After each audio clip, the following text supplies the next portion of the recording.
Welcome back to the TOWL Podcast. I know usually I have Jill and Sonia with me, but today I'm being joined by my blog sisters from Noir&Nerdy, Joy from Brooklyn, and Khalila.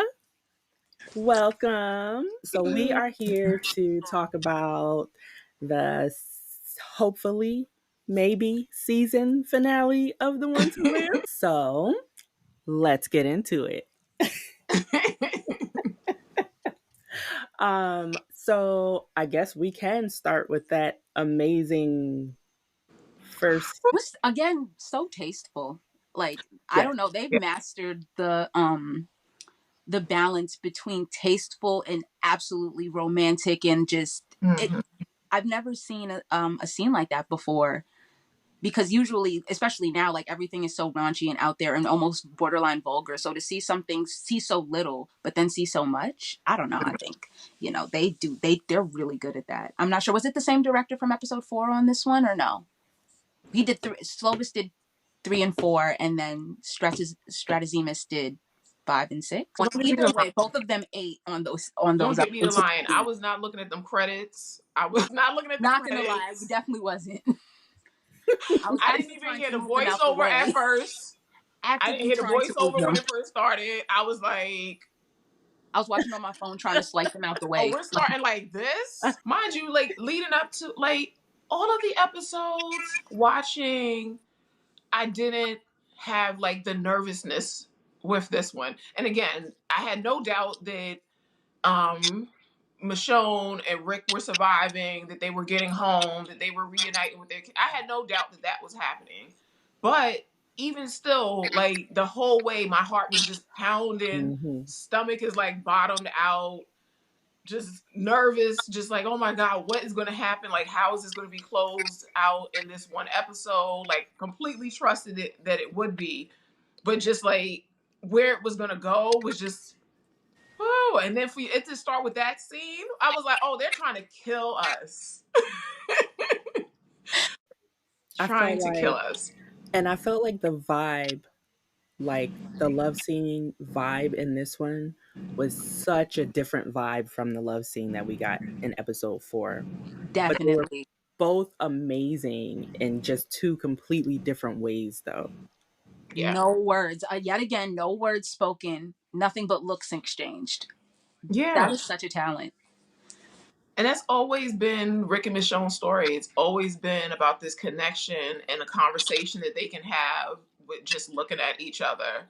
And yeah, it just makes you feel like a voyeur. Like, should I be here? Like, I'm going to look. Like, oh, I feel like such a creep right now. Like, I shouldn't even be watching this. I shouldn't be watching this. Like, this is a level of intense love that I'm like, oh, let me turn away, but also like, I'm a peek and right. Well, I was just about to say, I have to like watch it through your fingers almost, because it's like, oh wow, like they're just laying it all out there for us. And even with the voiceovers as the cameras absolutely painfully slowly panning to them, you can like, you feel the buildup, and then it cuts to them in the woods, which I wasn't expecting. It was jarring, it was bright, and I was like, oh no. And then I'm nervous because they're splitting up and they're going their separate ways, and they're talking about their plans to infiltrate the CRM, for Rick to get the echelon briefing, for Michonne to get Jadis's dossier. And you're just like nervous the whole time, because you know that now they're going back into the belly of the beast, basically. Yeah. And you don't know. She said, what did Michonne say? If I can be gotten back to, is that what she said? Yeah. That, and then they were just very like calm about it almost when she said that. I was like, oh, like they're for real, like they're going all out on this, like they're stopping them no matter what. I was like, yeah, this is about to be an intense 55 minutes. Yeah. And like Joy and it's said, just so much. Sorry, Kera. Oh, it's okay. I was just gonna say, like you said, we all knew, we had the faith, like nothing horrific was really gonna happen to them. But I was to the point where I was like, I just know they're gonna have to like fight multiple people and really go through a bunch of BS again. And like, no, like just let them go. Look, don't fight it. Just let them bomb y'all and go. Just give in and die. Like, just everybody just lay down on the ground and just let the bomb come. just give in. Mm-hmm. But you know, it's always in the, you know, especially us being in the fandom, that there's always these times that we have to like explain things to people, parts that they missed. Right. And there's so much storytelling that just happens in those few moments of just the camera slowly panning up. So we know that we saw in the last episode that they flew off after Barry and Jadis. So Rick said that they would have to stop at a few jump points to make it back. So Right. we know that somewhere along the way they found some love nest, someplace. They're still eating the noodles. They're still Right. drinking the like they're still with each other, even though they know that they're preparing to go off to war. Right. And it's just that level of like intensity in it that it's like we know that we have this big mission to go, but we're still gonna stop and have that moment to connect with each other. Right. Because they didn't go through all of this to find each other to just not enjoy any spare moment that they could have. Of course, they're going to make the most of every single moment that they can take, especially for what they're about to do. I'm trying to think what happened right after that because I got stuck on that love scene and I don't. Rick comes to the gates and Yeah, Okay, yeah. Pearl is like, oh, like she's like, oh snap, you know, like yeah, you're alive.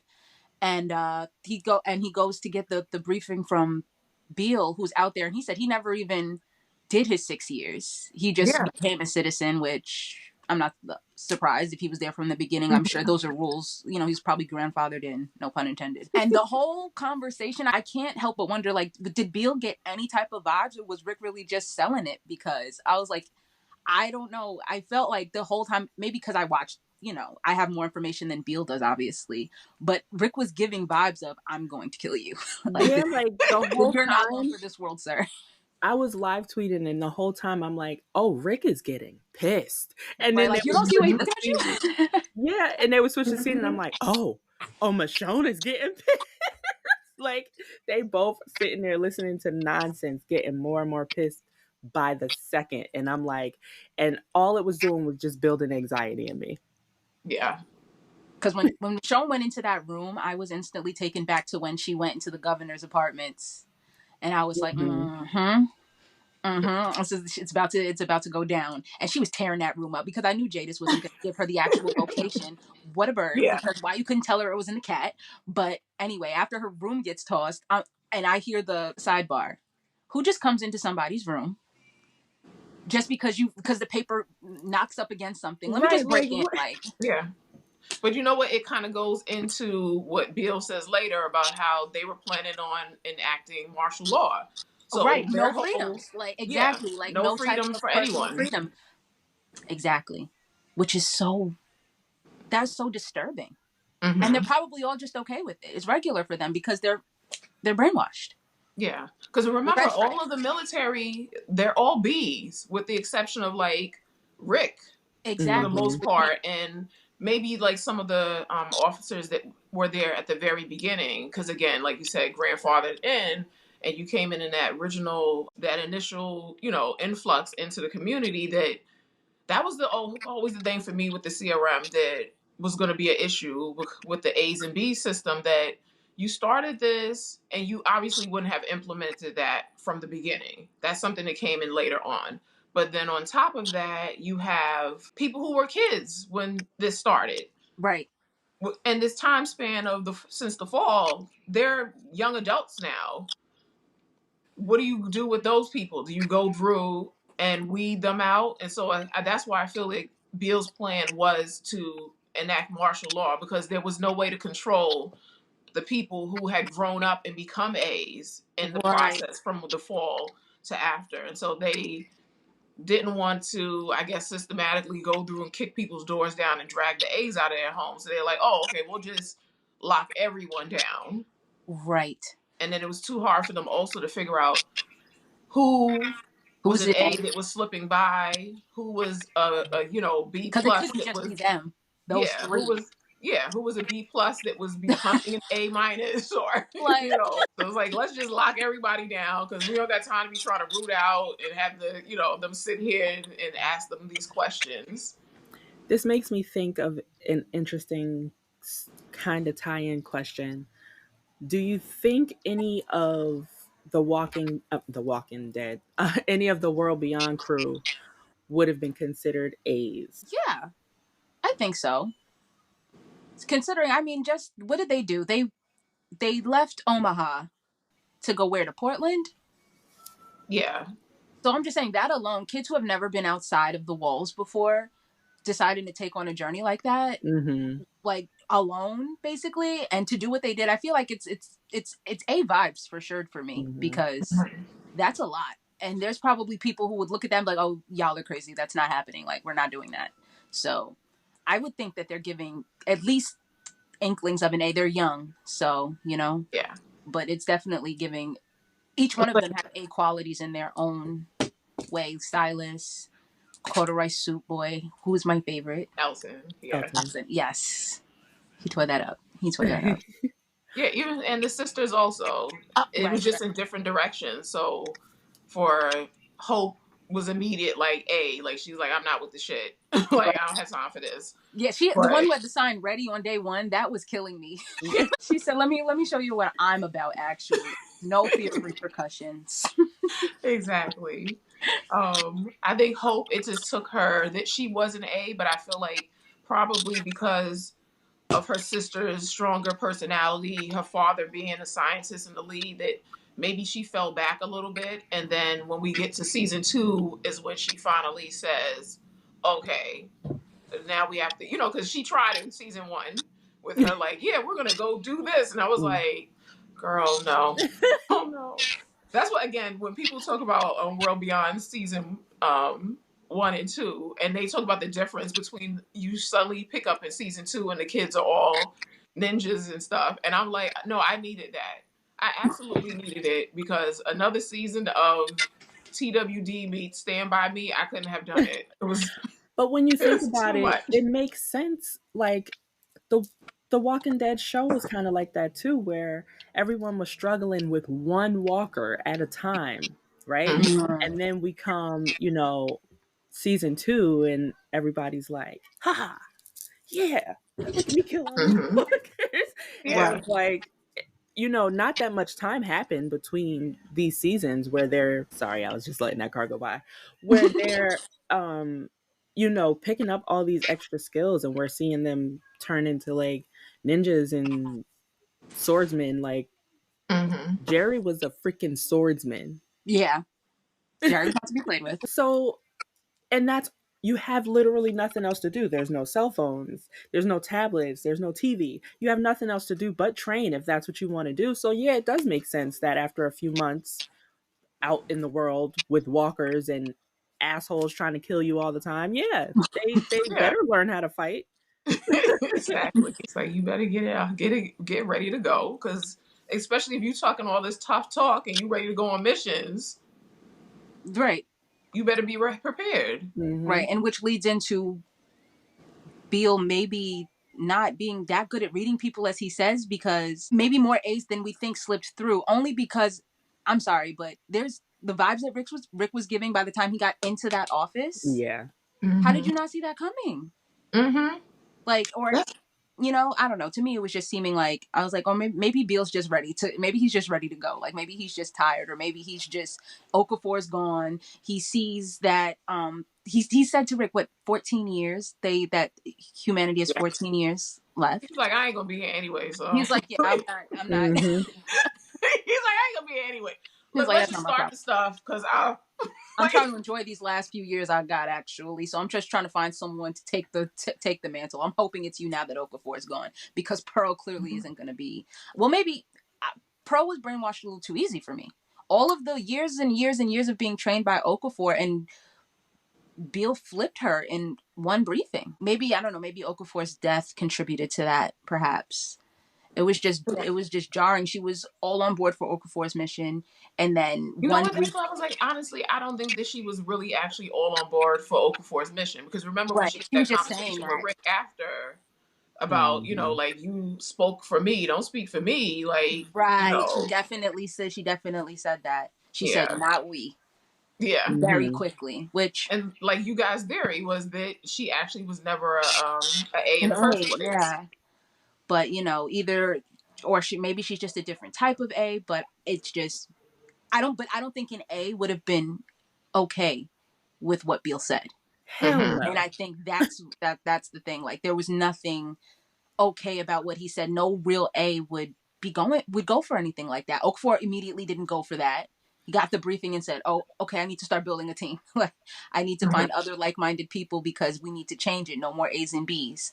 So Okafor, maybe it was Okafor who was mistaken in picking his team. Well, with one person anyway. He definitely picked right with Rick because he carried out the plan.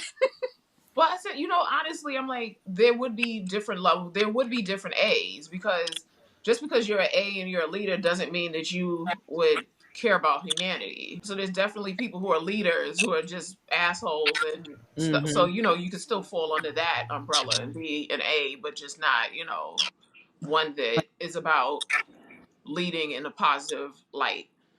So, but with Pearl, it really does give that she was just a B, because we know also from our perspective, her conversation with Rick, she tells him that she had already given up on the boat before Okafor comes to get her.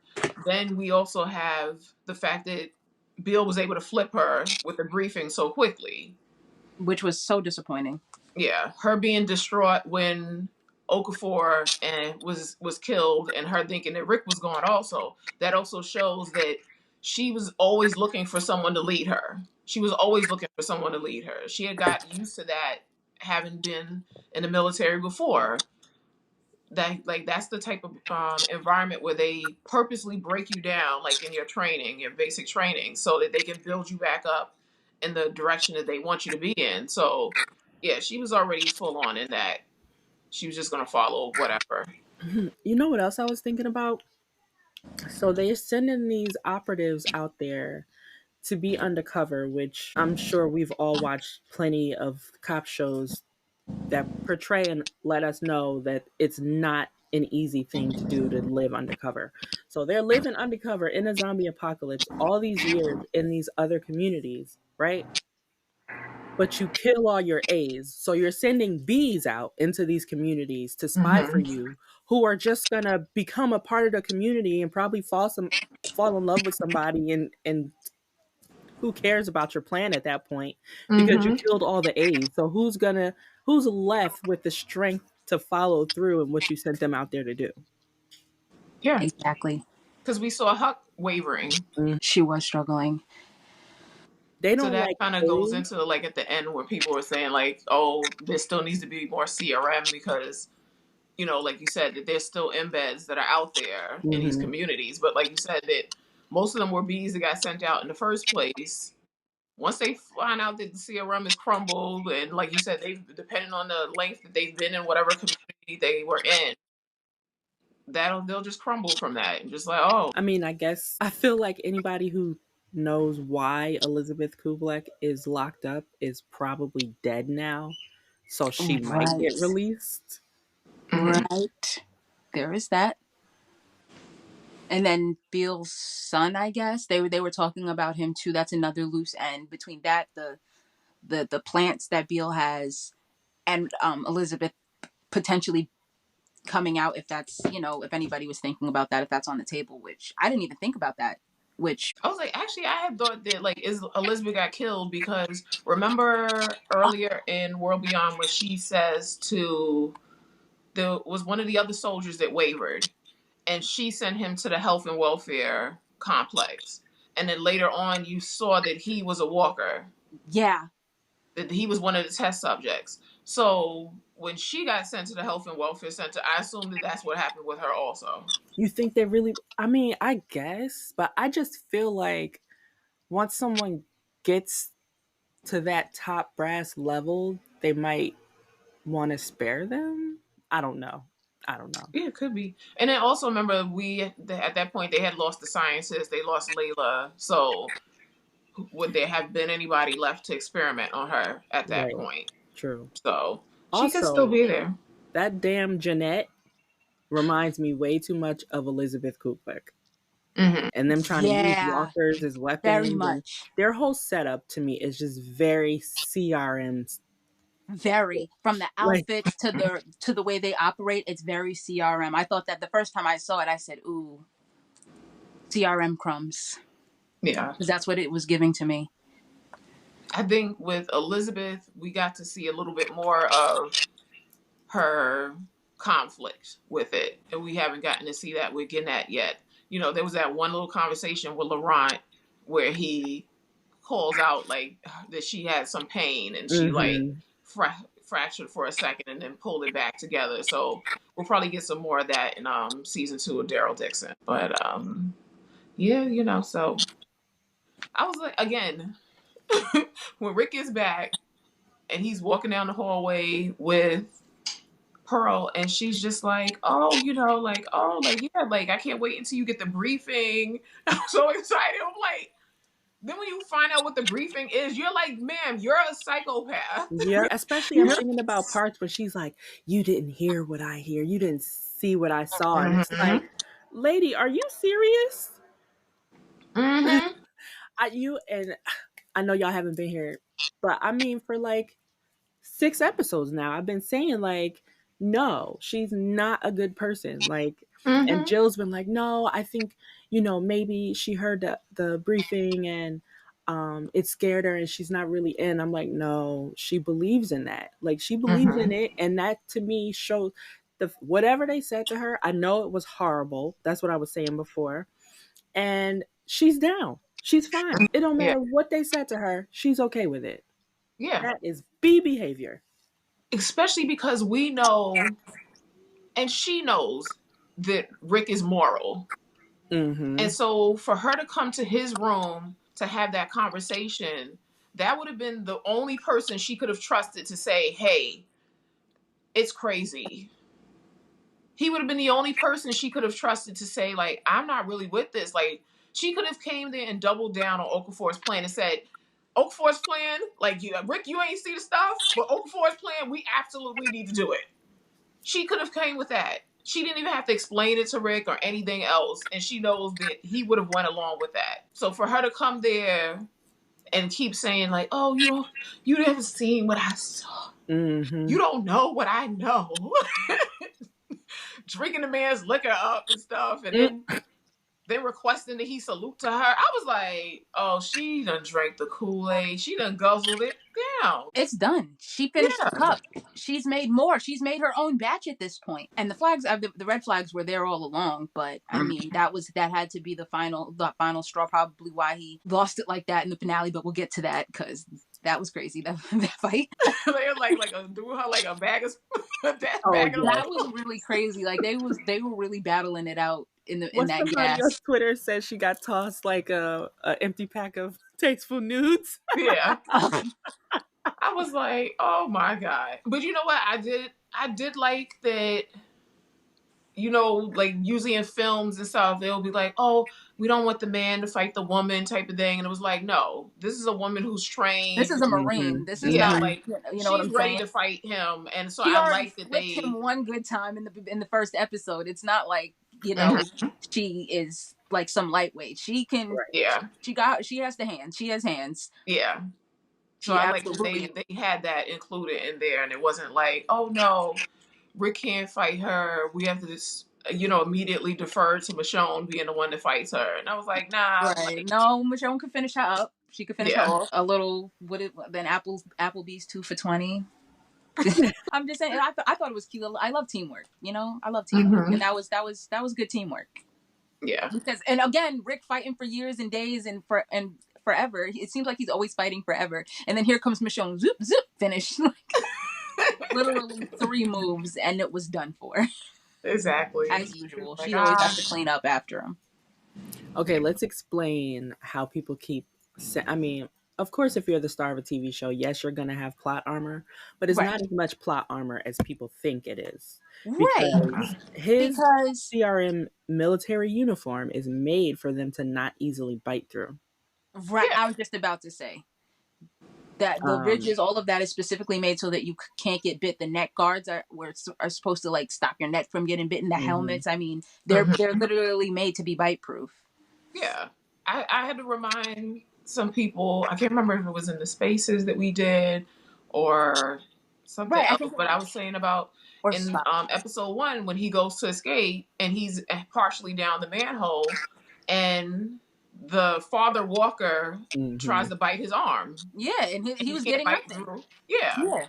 And then they were Same like, thing with "Oh Mo yeah, you had it can't on bite through Fear. the." I'm like, "Yeah, you can't bite through the uniform. That's the whole Listen, point if of it." Elton's corduroy can stop a walker bite, Mm-hmm. Rick's Right. uniform can stop a walker I was about to bite. say they're Yes. not biting with like metal steel teeth. I mean, these are Right. decayed Walker teeth, like So regular decayed human Walker teeth. hands. Like it's not it's not Wolverine you're going against here. Am I the only one that feels like their teeth should have fell out by now and they should just be gumming people at this point? They should, Not but gnawed on.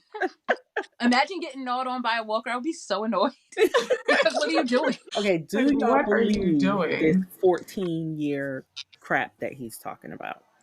No, I don't believe it. I only think only because if it's dead tissue, how is it hosting live viruses? Like we all know you can get sick from dead bodies, yes, but I Mhm. think that's about it. Most viruses, bacteria need like a live host.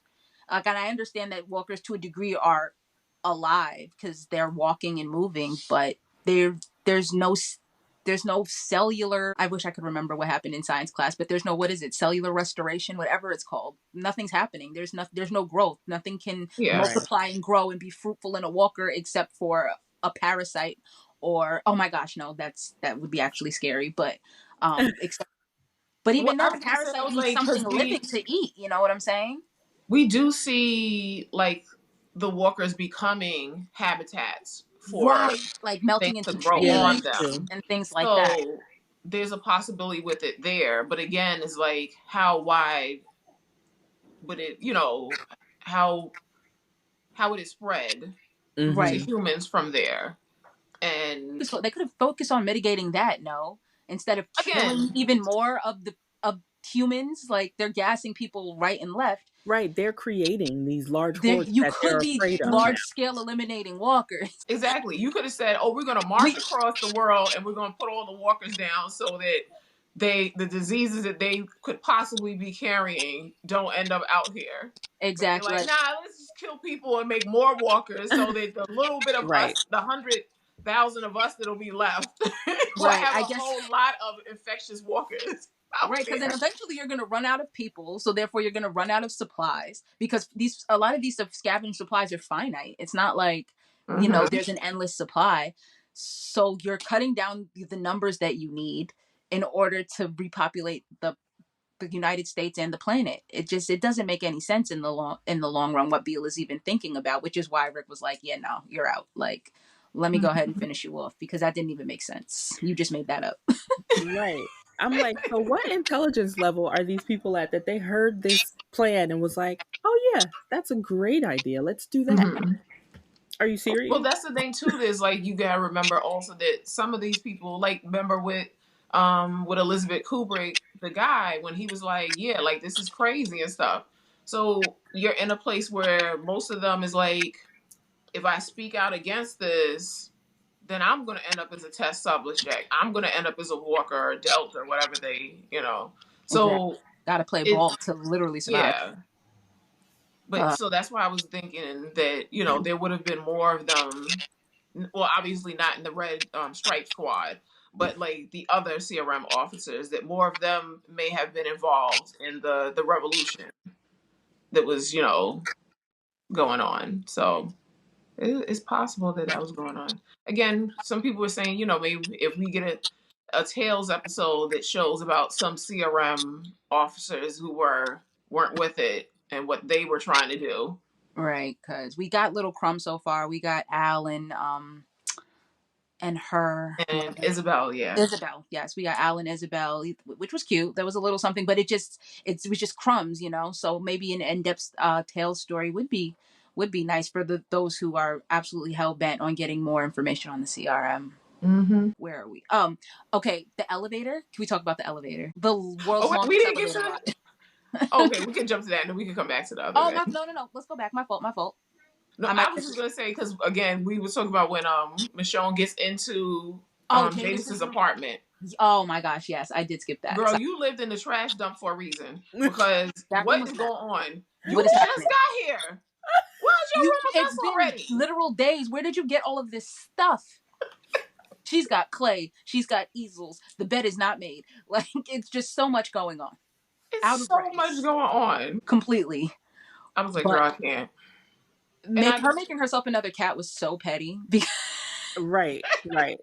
because she definitely tried to get it back from Rick too. She was like, and the cat back, and he was like, No cat. What cat? He been stepped on it and slid it over to him like a drop 20. It's over. Like it's absolutely done. And again, it shows like her obsession with the two of them. That letter was terrible work. Oh, that letter was crazy. Like she was really setting them up to get all the way wiped off the map. Like, and then to leave people by name for them specifically to hunt down. That's crazy. Yes. She said, "Oh no, I'm burning it all down. I'm dead. So everyone's gonna have to go with me. See y'all in the afterlife." Exactly. So all the people who are saying like Michonne should have given her some compassion and just lied to her and said, what she needed to hear so that she can die. No. This woman stole that lady's peace for 6 years. Absolutely not. Fuck like that lady. But then we saw what she was saying in that letter. She had no compassion for them, even in her death. She was like, no. She blamed the whole Okafor's death on Michonne. Like, she shot him. First, she didn't shoot him.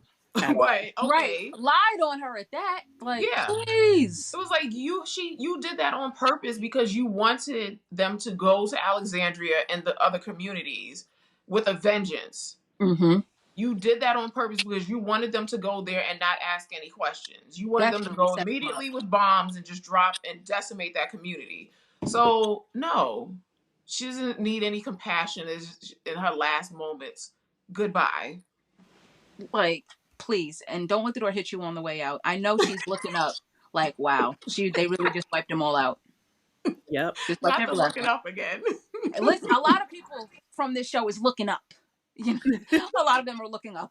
Looking up. Looking down is a very, very sacred and not easily given honor, honestly, because the questionable things have happened. So sorry, but there's going to be a lot of people looking up from this scene. Wait, did y'all see the post on Twitter? It said Jadis's face as she watches General Bill walk into hell, and it was like the guy turned around like, oh, look who's there. No, imagine, because I know Jadis is probably sitting there, and then see General Bill walk in like, oh, they got your ass too. I knew they were gonna get you. I know they were gonna get you. Pearl strolling in, like, yeah, it's over for all of us. They won. They won.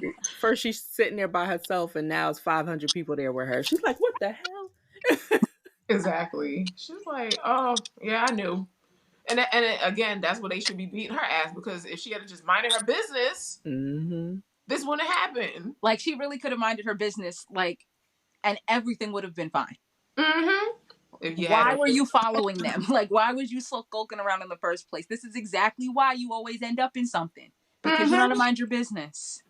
Because when the helicopter crash happens and they go there, and for them, it's case closed. Oh, Rick's dead, Dana's dead, Pilot's dead. That was her opportunity to say to herself, you know what? Even because she said she knows Rick and Michonne could do anything, and she knows eventually they would come back to the CRM. That was your opportunity to say, you know what, General Bill, I think I want to go be an artist. I'm gonna go back to the CRP, and I'm gonna just chill there while you guys do your march. I'm gonna just slide across, and you could have went right back to the market, had yourself a booth next to Banjaro, and then chilling. And so when Rick and Michonne came, like, what made you want to enlist in the military, girl? Yeah, you absolutely could have done your art, and just been calm. You could have just minded your business, and when Rick escaped the first time, you could have just walked off whistling and said, "Well, I did my part, saved his life. Hope they're happy." Yep, exactly. Could have slid a note right there, so when they blow up something. Yeah. Like, oh, FYI, Michonne's husband's not dead. She doesn't need to grieve him. Like, maybe she can come visit. Like, it's never been, like, she could have, I don't know. I feel like, especially with her rank in the military, she could have saved quite a few people, but she didn't want to. Even though she said she cared about them, she clearly didn't. Like, they told her the children were starving, and she was not moved.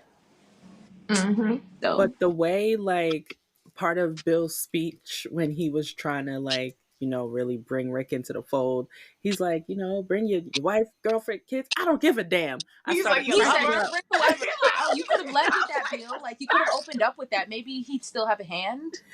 Right. Like, and who else got this offer? Like, was this That's only what I'm on the like. table for Rick? Like, that's what I was like. I feel like he was just saying that to Rick because he knew he needed a bit of convincing to get him in. And what he would have done if Rick had said yes, he would have said, "Hey, send about 50 of them over there. Wipe his community out while we're doing this death march headed from this way. So by the time we get over there, oh no, oh your community gonna do now, right? Well, you might as well just stay with us." But I feel like he was just trying to set his ass up. He was just telling him anything right then to placate him, right? Because he knows wherever Rick is from is probably no joke. Yeah, and he's probably been protecting that information with his life. Hasn't told anybody anything. So I think Bill was definitely trying to see if he was loose enough to tell him where to give him some information. And Rick, he was on his. He one thing about him is he don't fall for the mind games. It's like, oh, you think you're slick? He turned on his detective Grimes mode in that. He was not playing. He was in the hot seat too. He was staying calm and cool, quite literally having flashbacks, or I don't know, maybe those were for us. But he was just sitting there calm, just not even sweating, and he's usually sweating. Too much for my man, okay? Listen, he was in there sweating bullets, and as he should have. He had a lot riding on him in that moment. He was doing a lot. So I'm going to give him a pass for it, but he was absolutely drenched by the time he was that old man. Slid across that table and suddenly he was soaking wet. I was like, was it flash dance? What happened when you got across the table? I was just about to say, let's talk about the death slide because Bill held his own. Let me not do too much because Bill held his own. He didn't go down too quick. He ate that knife throw because that would have been it. Yeah, he did. You could throw a knife at me. It would have been. I'm like, oh, finish me off quickly, please. Because no, imagine you stabbed. Like, absolutely not. I can't take a stab. And it definitely caught him. Like, that would have been it for me. I would have played dead, honestly. I would not cut out for that world. I'm playing dead. If someone slid across the desk on me, all right, y'all are big and bad. I'm sorry. Oh my God. I keep wondering who the hell they got to stand in for Terry O'Quinn because I know they slide across that desk and land on him. First, knowing he don't listen, knowing he be hitting people by accident. I would have been so scared. Exactly. That's why I'm nervous as. Especially because he don't the stunt double. Said, like, don't go he's going to punch me in the face somehow. I'm going to end up punched in the face. If I was Terry O'Quinn, I would have been like, man, didn't he drop Danai? Can we get something in writing, please, that he's going to follow directions, even though Denise said he did not? Did not. So thank God Terry there. Hopefully, he definitely wasn't supposed to slide across the desk. Like, why did he? His stunt double was supposed to slide across the damn He's desk. gonna show you he still got. He is not about to sit and let a stunt double do everything for him. Because he said, "You're gonna see my face too." Actually, yeah. Like I'm imagining had a stunt double did that, it would have been like, oh, okay, he split across, but not as impactful as us looking at his face as he right the whole time. That made the scene Yeah. crazy. That's all we talked about for a good little minute. Yeah. Once we awoken from that sex scene, we went right onto the desk slide. We were gagged. We said, "Oh, Andy's giving desk slides. This is exactly when he threw that knife, like the knife throw, and then the slide across the table." Right, because imagine you've just plucked a knife from your chest. You're checking to see if you're bleeding out, and you look down, and this man is coming at you 30 miles an hour. Off a knee slide. Coming at you off a knee slide. And you sitting there, you 70. You have not fought in God knows how long. You didn't even do your 6 years of consignment. You was just pouring tea. He was just breathing hard at the fence. like he's like, you didn't have to. I would have been with the night. Like, you didn't have to slide across the table. You saw me breathing hard and walk at around. the fence. That was excessive, actually. Like, you had time to get up and walk around. You're doing me horrible right now. This is a lot. Then he goes and turns it into a true crime show for about 6 minutes. It's the look out to the side too. They showed him pondering because he had no plan with that. As usual, Rick's plan is always missing pieces. Kill Bill, but now what? Exactly. And then he sat there like, oh, wait a minute.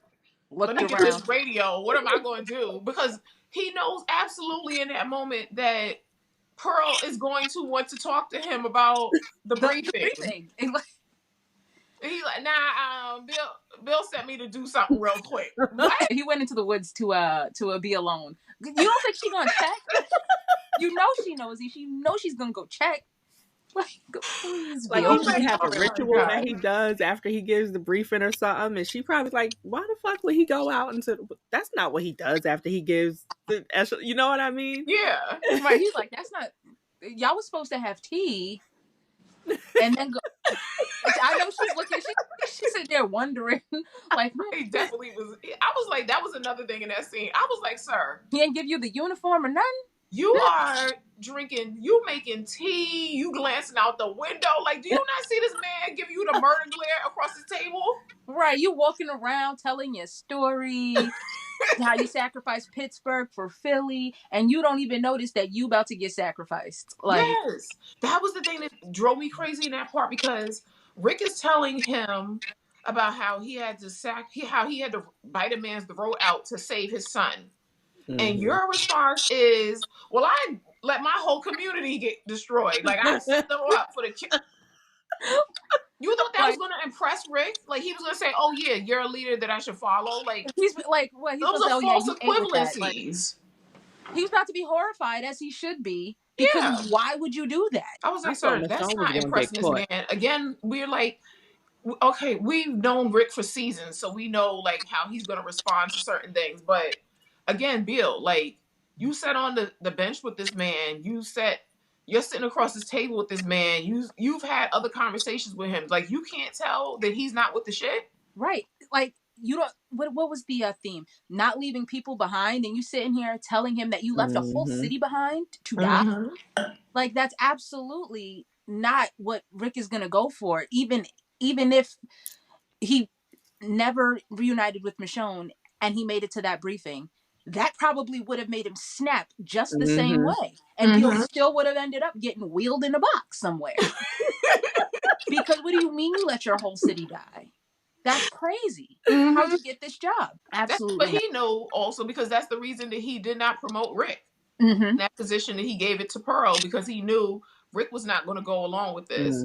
But he was just still hoping that he could convince Rick for some reason. That was the thing that was like, why are you still trying to convince Rick? But I think, obviously Rick returning is what made him think, maybe he is willing to do these things because he came back here when he could have gone home. So let me just offer up, like, he can bring. That was probably a big trust earner in Beal's eyes, which, I'm not gonna lie, that probably would have got me too, because he could have gone anywhere, but and his probably that would have been immediate, like, sus. He really needs a successor, and maybe there's a scene, I don't know, but maybe something when he gave Pearl that briefing made him realize, okay, she'll be good to carry out this mission, but she can't take my place. And he's still searching for that person to take his place one day, because he obviously knows his time. They've only got 14 years, and he doesn't know how many years he has. He has no one in place with Okafor gone to take his place, and maybe Jadis wasn't next in line either to him. He sees those flaws in every other option he had, which made him maybe a little bit oblivious to Rick, because he really wanted it to work. To his fault, because that didn't work out well for him at all.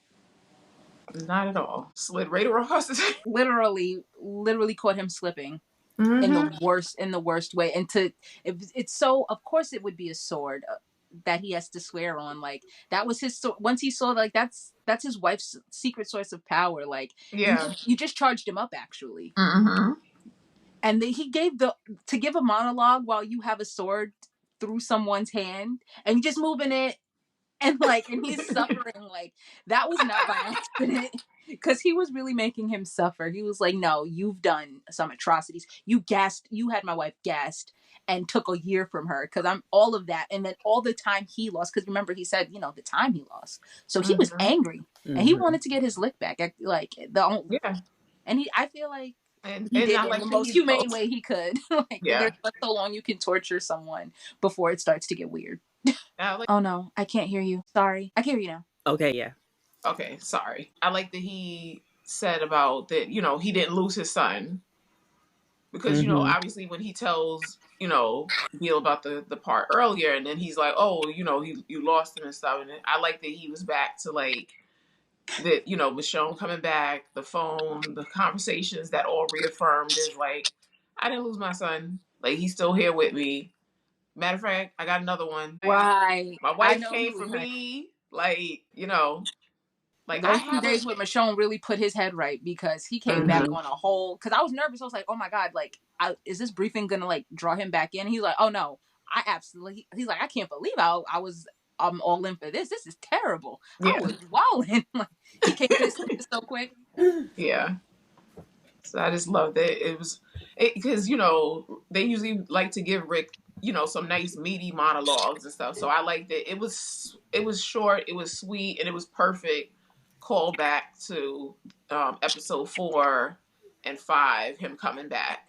Right, because he keeps going through these things that really break him down mentally, and astonishingly so, with the help of his family and, you know, the people around him, he really manages to come out of it better. Almost every time he always learns something from it, and he always thankfully does it at the right moment. Because had he just hesitated just a little bit longer, maybe Bill would have caught him with that gun. So thank goodness, yeah, he was where he was on point when he needed to be, because again, that slide was chef's kiss. Yeah, I think he's always theatrical with his fights. Those of us that know Mr. Grimes very well, we knew, okay, so he's not getting through this echelon briefing. He's about to give himself away any second now, right? Right. Because this isn't going to... He is a horrible Dell. Like, he's eventually going to give himself away. Hopefully, Beal don't notice. But, like, I wasn't so worried about him because he was only in the room with Beal, right? Right. Michonne, on the other hand, is like steam is coming out of her ears sitting there watching these people. She's freaking horrified. And I'm like, oh my God, please don't give yourself away in a room full of assholes right now. Please be calm. Even when she like got up and stormed out, I'm like, oh my God, they're going to chase after her. Someone going to ask her a question. I was so scared for her. I was like, please get out of this in one piece. Please, please, please, please, please, please, please. Be calm. Be calm. You're going to blow them all up. I promise you. Please. Just get like the plan. Yeah, that part had me stressed out too. Again, when she goes into the lobby and she picks up the bunny off the floor, another little callback to season 1 with the little girl with the little girl walker. Yeah. So that was a little callback to that, and you know, her just seeing that, and that was her saying, "Why are you collecting these things?" Like, "Oh, I need to go into this auditorium." Right. Like, oh, I have to go into this auditorium and find out what the hell you guys are up to, because why are you guys collecting children's toys? And those just for little kids. Like, stuffed animals is for the babies, you know. And you're not giving no 12, 13-year-old a stuffed animal. So yeah, what are y'all up to? This is questionable. You know, this is not okay. Because she's like, oh, Rick, like she in her head, she knows Rick is getting the briefing, but she's like, oh, I still need to see something else. Like, I'm gonna go check this out also, because like, let me go scoop up some intel. Because she could have easily like left out and went back again. And she was on her way. She was like, yeah, man, gotta do it. Like, yeah. She was out the door, but she had to turn around and go back, because that's who she is. That's who they both are. Yeah. They wouldn't have been able to live with themselves, and they would have been looking over their shoulders for the rest of their lives had they just left anyway. They had to do that. That's why there was like that immediate flash to Michonne's last episode on the main show. Well, no, it was the flash to Scars. Yeah. The flash to Scars, because it shows like her remembering like people taking children. Right. So she's just like, oh no, like, no, this is not something that I'm going to abide by. And we're not, So let me go figure out what exactly their plan is. And when she saw that plan, again, when she got up on that auditorium, I was like, girl, you just going to stand up in the middle of the meeting and just leave? Like, wait a minute. Like, please, like, if you don't slide out calmly, like, you she open didn't even do like, you know, doors. you leave a movie theater because you got to pee real quick. You like, let me do a little hunch. She was like, I'm standing straight up. No, she's throwing both of those doors open, let every little bit of light spill into that room behind her. She said, oh no. y'all are gonna know my dissatisfaction with y'all, because what is this? Yeah. Like, what are these and it was crazy, because when they were showing the pictures of the kids, then I said she picked that last one, which it looked Yeah. just like it could have been one of her babies, and it was like, I know that's tearing her up, because, and it's like almost like they were trying to desensitize the soldiers to it, Mm-hmm. and by showing them these images of the kids, almost trying to like prepare them for the faces they're going to see in real life, and to show them like, okay, this is like, I'm sure these faces are cute, but you guys got to do what you got to do. And they were just kind of all just sitting there like statues. It was very unsettling the way they were just sitting there, calm, expressionless. Michonne is the only one sitting there, visibly horrified by what's going on in front of her. Yeah. And that was scary. And I'm sure Michonne noticed that too. Like, she's the only one out of everyone here that has a problem with this. They all gotta go. Yeah. You know, it makes me think about when you watch movies and there's always, you know, the main bad guy, and then he has like his main, you know, villain that's, you know, guy that's under him that does like the dirty work and stuff. And then there's always 1,000 henchmen. And you're like, why are you willing to go along with these things? Like, John Wick is coming in here and he's killing everybody and you're still jumping in his like, why are you doing this? Right. Like, I but would have again, it shows like henchmen, like the mentality, like of getting them into like doing whatever dastardly deed you're up to, and they're willing to die for this, and they just go along with it. And we kind of like think of ourselves and we think of other people as like, no, that most people would step up and do the right thing, but right, or at least see the weirdness and cut out. Like, but we know historically that's not normally what herd happens. mentality, or whatever that is called, like, it kicks in, Yeah. and you don't want to be the oddball out to go against, especially when you see what's happening. I think that's how Negan got into power, because you know, you see someone getting their face burnt off, you're like, I'm gonna be quiet. I'm gonna be quiet. Yeah, I'm gonna just do Let me whatever I need blend to in. do to make it I don't want to make waves. myself. So that type of intimidation and that type of brainwashing, it works.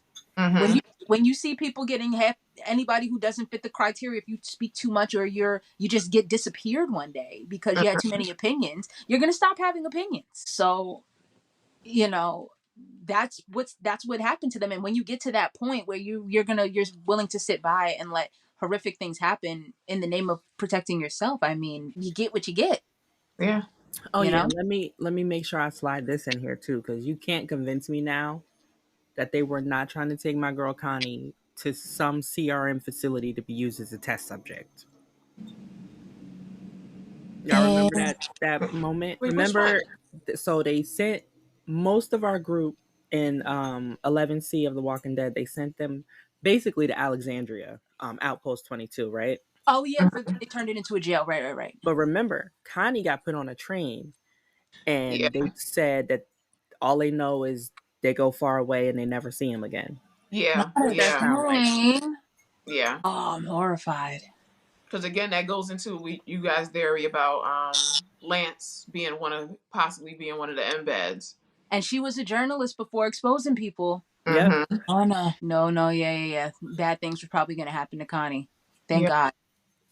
And then Thank it also, God she's not on that. for real, yeah, they really saved her from a horrific end. Yeah.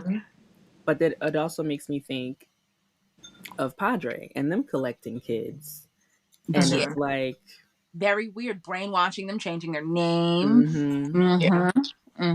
Very, very similar. It's good. It's giving, because you can't name. It's like a brand where they all have a bunch of different subsets. So if you get mad at one, you don't even know that they're connected to the other. And I just feel like it's all branches of the same tree. And that tree was Beale in the CRM, and we finally saw that part. But I think all of that is connected. You're 100. Yeah. Sorry, that just clicked for me. Padre definitely would be. I think is because they were talking about kids, right? That could have been one of their places where they were collecting kids to see who's an A, who's a B, and they were plucking the kids from there.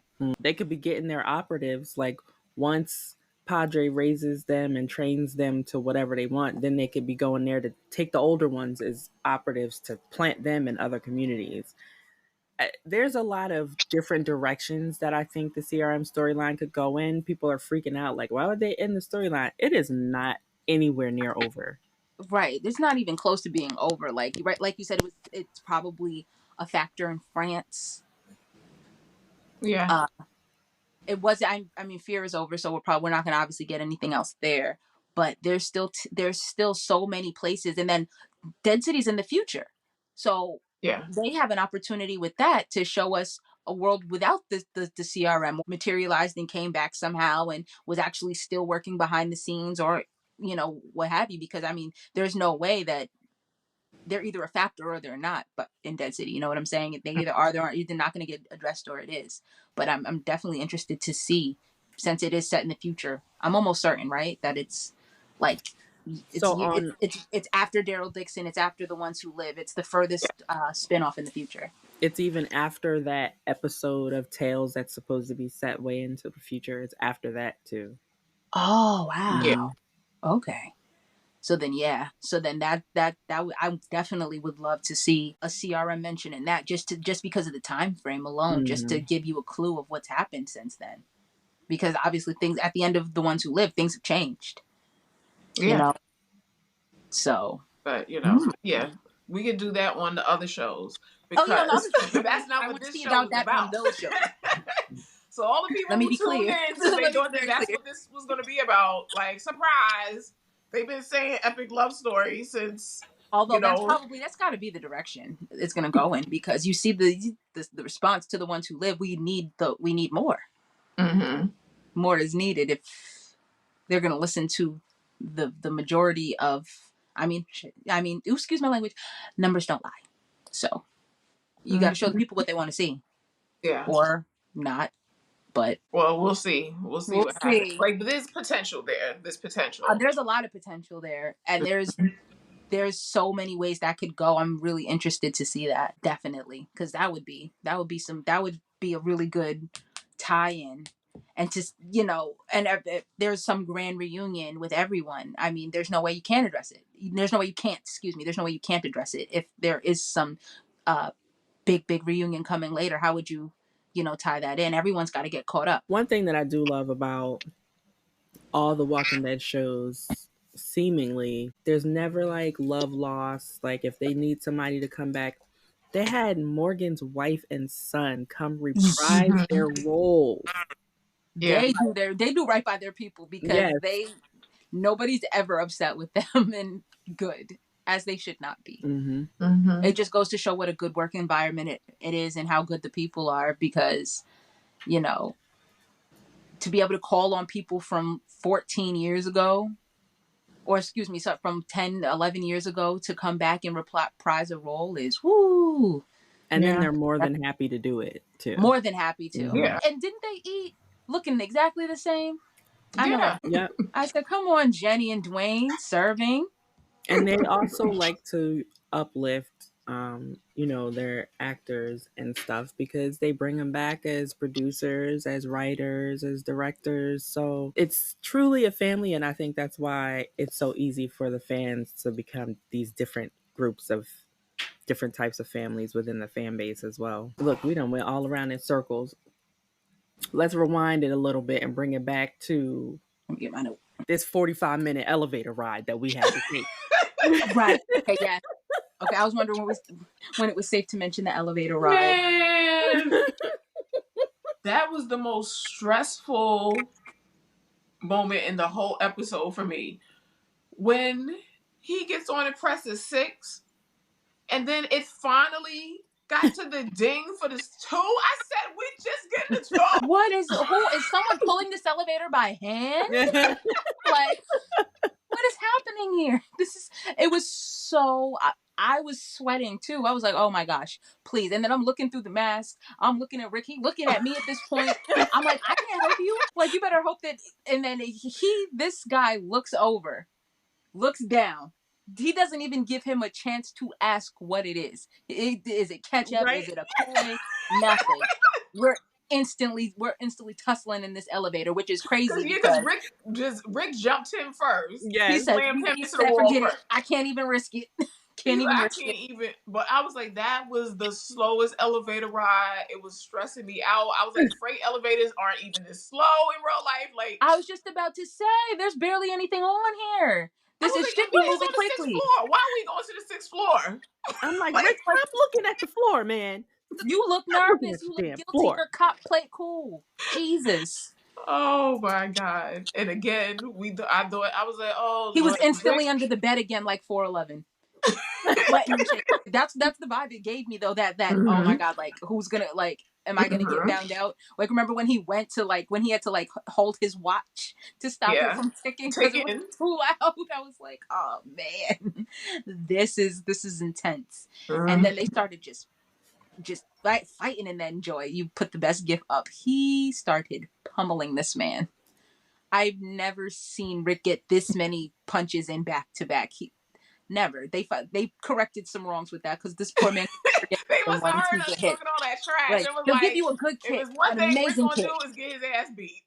Exactly. He'll give you a kick, but 9 times out of 10, the hands are iffy with him. So they said, nope. The combat is up. The combat is up. The combat is up. And I was right there for it. But I was like, I always say when people, you know, even when we crack jokes and with other people, when we crack jokes about Rick, you know, getting beat up and stuff all the time, I'm like, you know what? That's the test of like a true fighter is whether you can take the hits. Right. Because throwing punch is fine. But if you can't take getting hit, you're done for. Then the fight is over. You knocked out, you sleep. And one thing about him is he doesn't get put to sleep. He'll eat those punches. He'll get hit, he'll eat them every time. Because I remember the governor was punching him. I'm like, stop turning your head back. Like he's like, please. Oh no, he learned in this one because remember when the guy went to punch him and he shifted his head to the side so the guy punched him. I said, "Look at you, learn something. You done learned how to dodge finally." Yes. Oh my god! But that one hit when the dude hit him and he went and blood flew onto the wall, I was like, That's another concussion. There's got to be a limit at this point. Like the concussion count between Rick and Michonne together, poor things. Like I'm surprised that they don't hallucinate more. Someone's always knocking them out, drugging them. Who knows? They've been through so much.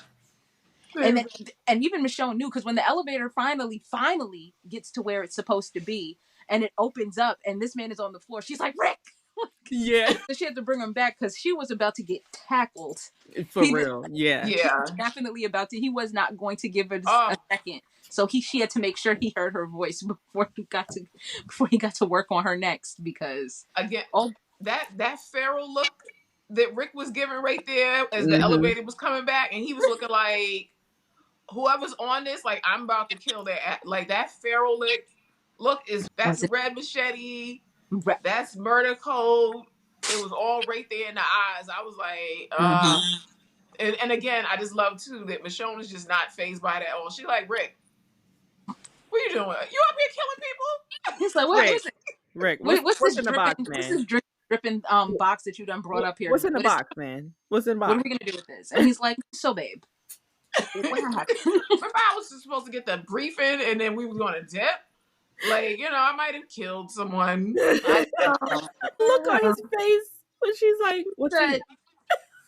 They're so unintentionally funny with those scenes. The rapport is just delicious because so much was said with that look. He was like, what had happened was like, well, walk with me here. I technically did a good thing. The timing questionable, and we rise. Yeah. What does she do? She puts an additional body in the box. You're like, oh, let's take the other one too. Like, I got something for this. And again, I love like that. You know, that he just lets Michonne lead him. Very much so, because when he was when they get to the other office and they're getting the grenades and Rick says, you know, we could just go. Like, we can just go home. That broke me because I was like, damn, y'all could just go home. Bill is dead. Like, all y'all got to do is get rid of Pearl and y'all are good. Like, y'all might be, you know, there's no dossier. They're not going to find you for the most part. But Michonne has to bring them back and say, hey, you know, this is what we do. Like, we can't, like, we're never going to sleep comfortable again knowing that this is still here. Yeah.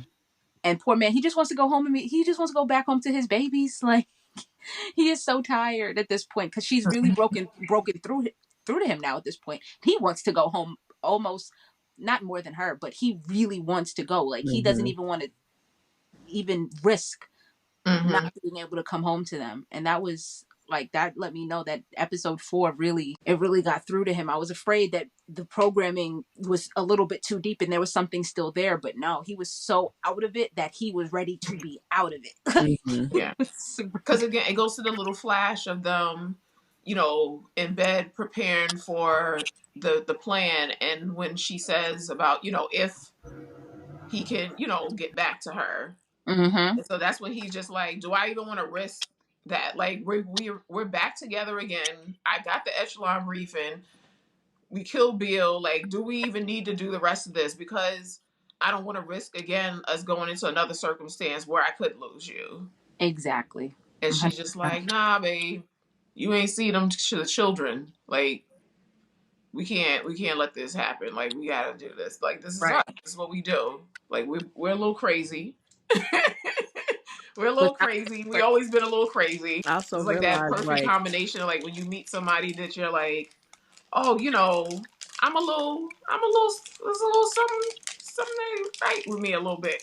And then you meet somebody else and it's like, you matches perfectly with mine. Like, oh my God, you're my lobster. Okay, so elevator, okay, yeah. So I love how Pearl being damn nosy. Mind your business, lady. She need to mind her damn business. I love how Nat has been a constant presence throughout the whole thing, teaching her the things. I knew there was a reason to the scene in episode 2 of having her like working on stuff with him, like doing the little tinkering and the teetering with the things. I was like, yeah. We're gonna come back to that. And look at her setting up those grenades, getting everything together. And Rick's like, how do you learn how to do this? Like, and she's like, Nat. He just sitting there like, babe, you know how to do stuff. Like, look at my baby, guys. He's always so impressed with her new skills because he watches her so closely. Golden retriever husband. Exactly. And of course they find time to make out. Like, that one thing about Michonne, like, she gonna bring him back with a kiss. She's like, come on, stay with me. Let's get it together. And they remember, he was rubbing on that back in that little flash and was like, sir, she is tired. She is sore. Like, please, she's not even dehydrated. If she looks at you, we have to go off the war now. Right. She's got to walk. She needs to do both of her legs. Like, please give her a minute, please. Please give her a minute, sir. Get your thumb all the way off my back. On her stomach, like, please. She's not even turning around to look at you because she knows what type of time you want. But can we talk about for a second, since we're back to that scene, the lighting. This whole season. Adrian, please give him the things. He work. Beautiful. He did Rick good too. Like, it's not easy to find that balance, especially with the two of them together. And for him to make them both look so good. Yeah. I mean, it's not hard. Yeah. But he only lit about 800 candles. Had all of Bed Bath & Body Works in there. And, you know, as he should have, because that was so romantic. So beautiful. Like, and they was on a palette. Like, they was really getting it together. No bed, no nothing. Like, they said, that twin bed situation, we need space to roam. But yeah, just the lighting and just the way Rick gazes at her, the way she's gazing back at him. It's just, again, it's like a moment of intimacy that you're like, oh, I shouldn't even be looking at this. Or like, ooh, this is a level of love that's like, this is an intimate moment. Like, he really captured real intimacy on the camera. Just them looking at each other, almost breathing in unison. Like, beautiful, beautiful stuff. Stuff that you cannot script. Stuff that you can't even practice. You know what I'm saying? That's something very natural that comes with years and years of working with each other and completely trusting each other on set. Because it's also like a really awkward position to be in for an actor. Like, you're like pressed up against somebody, barely clothed. So to be able to convey that closeness without it coming off as awkward or weird, and it's just you're not even focusing on them being like half dressed or what they were in the middle of doing. You're focusing on their conversation and how they're looking at each other and how the seriousness of what they're about to do. Again, it's like it goes back to what Scotty G saw on when Danai showed up on set the first days, and he was just like, What? "Oh, I'm gonna secretly rewrite this whole show. They don't even know because what these two people are doing right here, like, no, we need to capitalize on this. Like, this needs So to be this is different. fostered. Like, this needs to be at the forefront. And I'm just gonna start my sneaky moves right here and start implanting things." It was like, yeah, love it. It's like, again, thank you, Scotty G, because a lot of people in the industry would have said, you know what, this might be too controversial. This might be something we shouldn't do because it could cause some conflict or, whatever. And he was like, I don't care about none of that. I'm setting this thing up, and even if I have to do it in a slow burn method, like it's like I'm doing this. Exactly. I'm gonna make sure that everybody sees it, and I feel like he had a plan. Like because he got us on board. Really, like he said, yeah, the people who are supposed to see it are gonna see it, and they're gonna do the work for me, and we did. Mm-hmm. We definitely we caught every little crumb. We were like, Mm-hmm. yep, we see this too. Yeah. We peep. This is absolutely it. Even like what was it? Oh, it was Clear. Sorry, I was having a brain fart. Clear, like that episode, like blew it out. They had been giving each other looks and this, that, and the third, the whole, since they had met each other. But episode 312, like she already saving his life. Absolutely. Mm-hmm. Like That's what I already. was like, yeah, for me, it was like, Because because she some definitely could have people, let him be finished and she would have had no problems. But no, she yeah. did the right thing. As I said, from the fence, I saw it and I was like, This but I is, didn't think that the show was going to be brave enough to do it. I was just And, about to say, like, I was like, oh no, like maybe they'll play with it a little. Maybe yeah. they'll tease us. But we're never going to get anything like that. So, Yeah. But then when Michonne takes Rick and Daryl and Oscar to go get Glenn and Maggie back, and when he tells them when they encounter the walkers on the road, and he tells them to like get into formation, and like right. she had that little impress look like, She oh. said, oh, I put in a little bit of work. Okay. And then when it was returned, when they got in the cabin and she killed the guy in the cabin, and Rick looked like, oh, I was like, oh, we're doing something here. Like this is going to be a thing. Right. I was knew like, from oh, there. this is giving absolute chemistry. And the way he always he was always talking like, oh yeah, you're out of here. You're gone. She's not coming back with us. But then just magically, she was always just sliding right through there. Always. Like, oh, she sleep. Okay, maybe another day. But he never had that type of he was almost what Will and Axel and Oscar go until stuff got crazy. He stuck to his guns until something happened. Same thing with Sasha and Tyrese, ready to send them packing. He always managed to pull himself together to keep Michonne around. He don't let them hallucinations fool him with that. I was just about to say the only time a hallucination came out for Michonne was to tell him like, "What are you doing with that rope? You are bugging. Put it down." Lori had to come out and say, "Put it down. You're doing too much." That's the only time a hallucination came out for her. And you know what? Yeah, as it should have, because again, that's Rick's subconscious knowing what he needs before even exactly. Are we at the Pearl versus Rashomon fight yet? Well, we're at them setting up the bombs. Right. And Rick, again, looking at her like, yay, like, look at that baby. Like, she got a plan. Like, and again, okay, so then for the people who were like, they have the gas just sitting there. If you watch World Beyond, they had the gas just sitting there in World Beyond also. So it's not like the CRM is coming up with the craftiest ideas here. They're like, dude, let's leave a tank full of gas. Like they constantly do that, but that's bad guyism. That's what they do. The same way they always, for some reason, reveal their plan to the protagonist. For some reason, it's just how bad guys are. Like, yeah, let's be for real here. That's how it works. And at first they had it in the cold storage. Yeah. And then when that was compromised, they took it out and put it in the shipping containers that was sitting out. And so Hux was like, oh, that's the gas right over there, y'all. I'm going to blow that up. Right. She was like, so, oh. Yeah.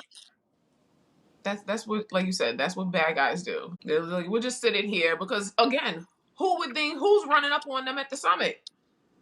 Exactly. Who would be crazy enough to try to attack all of them? Yeah. All of the red stripes. Nobody's coming at 2,500 soldiers sitting here at this meeting. They like, oh, okay. Boy, do I have news for y'all. Like, nobody's gonna run up on us here. Like, okay. But yeah. And then Rick gave Michonne a gift. He's like, I got a gift for you, babe. He always has something for her. He's like, I got a gift for you, babe. But I was like, oh, that's so cute. He was like, look, I got you a sword, babe. And she's like, oh. And the way he, like, we didn't even see him snatch it. Like, he always manages to pull it out at the perfect moment. Like, so nobody noticed this the whole time. He just had a sword tucked for her just to pull out at the last minute. He always makes it a surprise. Mm-hmm. He's so romantic. And she absolutely ate with it. Let's get into Michonne being able to use any type of sword she's presented, any type of stick, and versatile. Yeah. And the way she can wield literally any weapon. Again, I'm like, shout out to Danai, because I would be so out of breath. The things she be doing with her body, I'm just like, girl, like, let me sit down. Let me sit down because I need rest. Because and she does it in a mask when she rehearsed. I said, oh man, like, yes, I would have passed clean out. Like, what is happening here? Trooper. Okay, but can y'all hear me now? Oh, yeah. Wow, we couldn't hear you the whole time? My mic was acting crazy, and I like tried to say something quietly, and I could tell y'all ain't hear me, and I'm like, I'm not even gonna mess up the flow. Let me just figure this mic out. Okay, good, it's fixed now. I was like, what the hell? They gonna eventually be like, why is she not saying anything? I was thinking that too. I was like, are we like dominating the conversation? And Kara, like, are these bitches gonna shut up so I can say something on here? I was like grateful, like, well, thank goodness I got two people that just keep talking, because I was like, can y'all hear me? And y'all was just like, the way my stand just fell over. So sorry, y'all. Look, technical difficulties all over the place. I was just about to say, because my tripod is deciding to act crazy. Oh, and now it's not locked in. Hold on a second, guys. Sorry. I have to, there's no other way for me to. Oh, there we go. Just send Kara an email and tell her that she needs to edit this part out for you. I was just about to say. I'm trying to, if I cover the camera, I feel like it'll be obvious because she won't be able to see me. There we go. I'm just trying to lock in the tripod there. There we go. Sorry. That's what I get for trying to be greedy. I'm over here trying to slide a snack in. Wait, look, me too. And I switch a whole, like, trying to eat like one fruit snack at a time, like one fruit snack. No, because why am I trying to get a fruit snack? Okay, did y'all talk about Michonne and Pearl fighting? Because I was messing with the microphone. We're at when they're setting the bombs, and then so from there, and then she comes up. Yeah. Okay. But again, Michonne's ingenuity, where she was just like, babe, I'm gonna slash this open. The water's gonna pour out. You grab the flag. We duck under that. It's a good thing she's such a quick thinker. Mm-hmm. And I mean, survival. That's what it literally, in my head, I'm like, she's like survival at all costs. And her brain is now trained after all this time to spot every little thing around her that can be used for her advantage and for someone else's disadvantage. She's extremely observant. What was Rick's plan? Rick's plan did all that was her plan. You already know. This was all her plan. It was like, what was Rick's plan? She had no plan. Like, you done slid across the table. You done killed Bill. You didn't tell Pearl a good enough lie to keep her off. What was your plan in all of this, sir? You got blood in the elevator. I want to be a fly on the wall when Rick tells Michonne his plan when he cut his hand off. I need to hear him tell her that story, because she's gonna go, how far? Did you have a backpack? Did you maybe have some water? A Band-Aid? Nothing for the stump that you just created? Not one piece of gauze, nothing. You just raw stump out, just running away. Yeah, it's not like you haven't chopped off someone's appendage before. Right. Sir. So you knew what things needed to be done. Like, you saw what happened to Herschel. Please be for real. And the number one thing that always happens is the person passes out. Thank you. That's the first thing they do is pass out from shock. So mighty bold of you to think you were going to cut your own hand off and just run off after in the dark. You can't see. It's walkers out here. You now have one hand and one axe, and then you have to also apply pressure to how he wanted to go home. Mm-hmm. He wanted to go exactly. home. That's what when everybody says that to me, and they're like, what was wrong with your man? Why would he do that? I'm like, he loves his woman. You never loved anybody like this before. Okay? You need to step your love language up. Your love level up. Like, what you mean you wouldn't cut your hand off to get back to your woman? If you're not willing to cut your hand off, we're not going to work. You don't love me. You don't love me. You don't really love me. I'm just saying. No, you spilled. It's like that just shows like the level of his desperation in that moment and stuff. Mm-hmm. So it's just like, yeah. So Rick is a terrible liar. He apparently had zero plan. He said he had a plan. He clearly had zero plan. None. Mm-hmm. He doesn't know how to pivot off a change in a plan that he created by murdering Bill and throwing him in a box. Which brings me to Pearl figuring out this motherfucker been lying this whole damn time. Mm-hmm. Just biding his time, absolutely just waiting for his moment to leave. Mm-hmm. I know she was upset when she came in there and saw that prosthetic. She said, "Oh." Because I wanted to talk about that scene though, because she goes through the flashbacks of him coming to her door asking to save someone, which that should have sent the red flag off one. Mm-hmm. Because what do you mean she saved you? She saved you. Like who is this friend that you've made on day one? Like I'm telling you, I saved you that time, and you're like, you didn't save me. Mm-hmm. And now immediately you meet some random woman in the damn woods, and you're like, she saved me. And then you come back again. Oh, she saved me again. Like, let me tell you about remember Dana? Right. Like, let's not pay attention to the helicopters that keep crashing every time we meet. Let's focus on that. He was like, don't worry about that. Like, don't worry about that. This is my friend Dana. I know I haven't talked to anyone in years, but this stranger, this is actually someone that I'm going to vouch for, and that I need you also to vouch for. Mm-hmm. He was so unserious. And even though I'm so excited about this woman, and she kept saving me, and I had to tell you repeatedly that she kept saving me because I was so happy, she died, and I'm just fine. Yeah, and did you see how he was acting in episode 3 too, when Pearl was like, "Oh no, this is like what like." When Pearl was about to kill her, Rick was frantic. He's like, "Oh well, maybe she's not ready yet. I'll send her back to the to the culling." Like, you don't see him panicking. You don't see him flailing. He shouldn't really care. But yet here he is, breathing heavy, sweating because you're talking kind of crazy about her right now. Like, yeah. Mm-hmm. Because the time that Rick has been in the CRM and you're doing these missions and whatever other things that you went out, there had to have been other soldiers that assisted you in situations. Right. So for you to automatically with this woman just jump straight to like, she saved my life. And she saved my life again. And like, I be talking to her and, remember how I didn't talk to anybody for like years? Right. Like me and her be chatting it up. Put that shit together instantly. See? Maybe Esteban is an A, because Esteban would have peeped. He would have said, "What do you mean she saved you? Who's Dana?" Like, he was like, "Dana, I've been sitting on this bench with you for 2 years, and you ain't talked to me. But now since some woman Dana showed up, and now you talking about," he would have immediately peeped game. Shout out to Esteban and you over here getting her flued out her first week on the job. Exactly. Anybody who listens to our spaces and heard my terrible dairy that has been Esteban was going to be a part of helping. I just knew Esteban and Cleo had a bigger purpose. I just knew it. I said, yeah, we waiting on their moment. But it's okay. Maybe there's a moment for them, and it's in the DVDs. But I mean, Scotty G said it best. He was like, the show's the focus was Rick and Michonne. So yes, we did create these fantastic characters. Thanks for loving them. But the show is about Rick and Michonne. Exactly. I was just about to say. I just knew he helped with the schematics that I don't have to worry about all these extra characters now. There's not a bunch of loose ends in a show. I got the happy ending.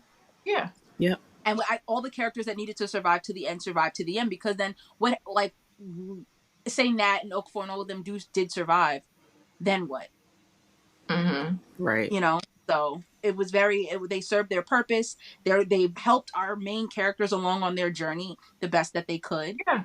And all of them provided valuable lessons for them. So you know, I got the point of them, and I loved them, and I was sad to see them go. But you know, in the interest of the show, I think it worked out perfectly. I think they did that really, really good. Even Beale, everyone just nice and nice and tight. Well fleshed out. Yeah. Gave you the Not depth a of bunch each of of questions. them. Yeah, not a bunch of what about this person? What about this person? It's it's everything has a nice, concise ending to it, and I actually really enjoyed that. That I'm not left with a bunch of questions at the end, because they do a really good job, even with things in the background, little things heard over little pieces in people's conversations, things heard on the radio, things on the TV. It really ties stuff together. And if you're paying attention, if you're actually, watching the show, if you gotta maybe you have to watch it more than once, which who's not going to rewatch this show more than once? It's one of the most rewatchable shows I think I've seen thus far. So you're going to they put every piece together there for you. If you care, it's very easy to put together. If you care. That's, the response to the people like that it felt rushed. And I'm like, no, I feel like the first time you watch it, you're so stressed that you are maybe missing things that first time. So when you watch it that second time, that's when it slows down and you're like, oh, okay. Exactly. Here's all these pieces that I maybe didn't catch the first time, or I didn't get enough time to absorb them or process them.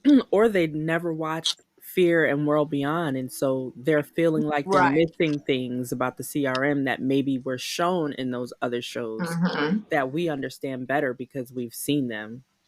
Yeah. Right. Because a lot of people did not watch that or relied on snippets or maybe YouTube recaps, which in some cases work, but sometimes, especially if it's something that you're super worried about and super focused on, I would hope that you're going to go back and do the work if you want to know about the CRM, because they definitely gave you a lot on them, Yeah.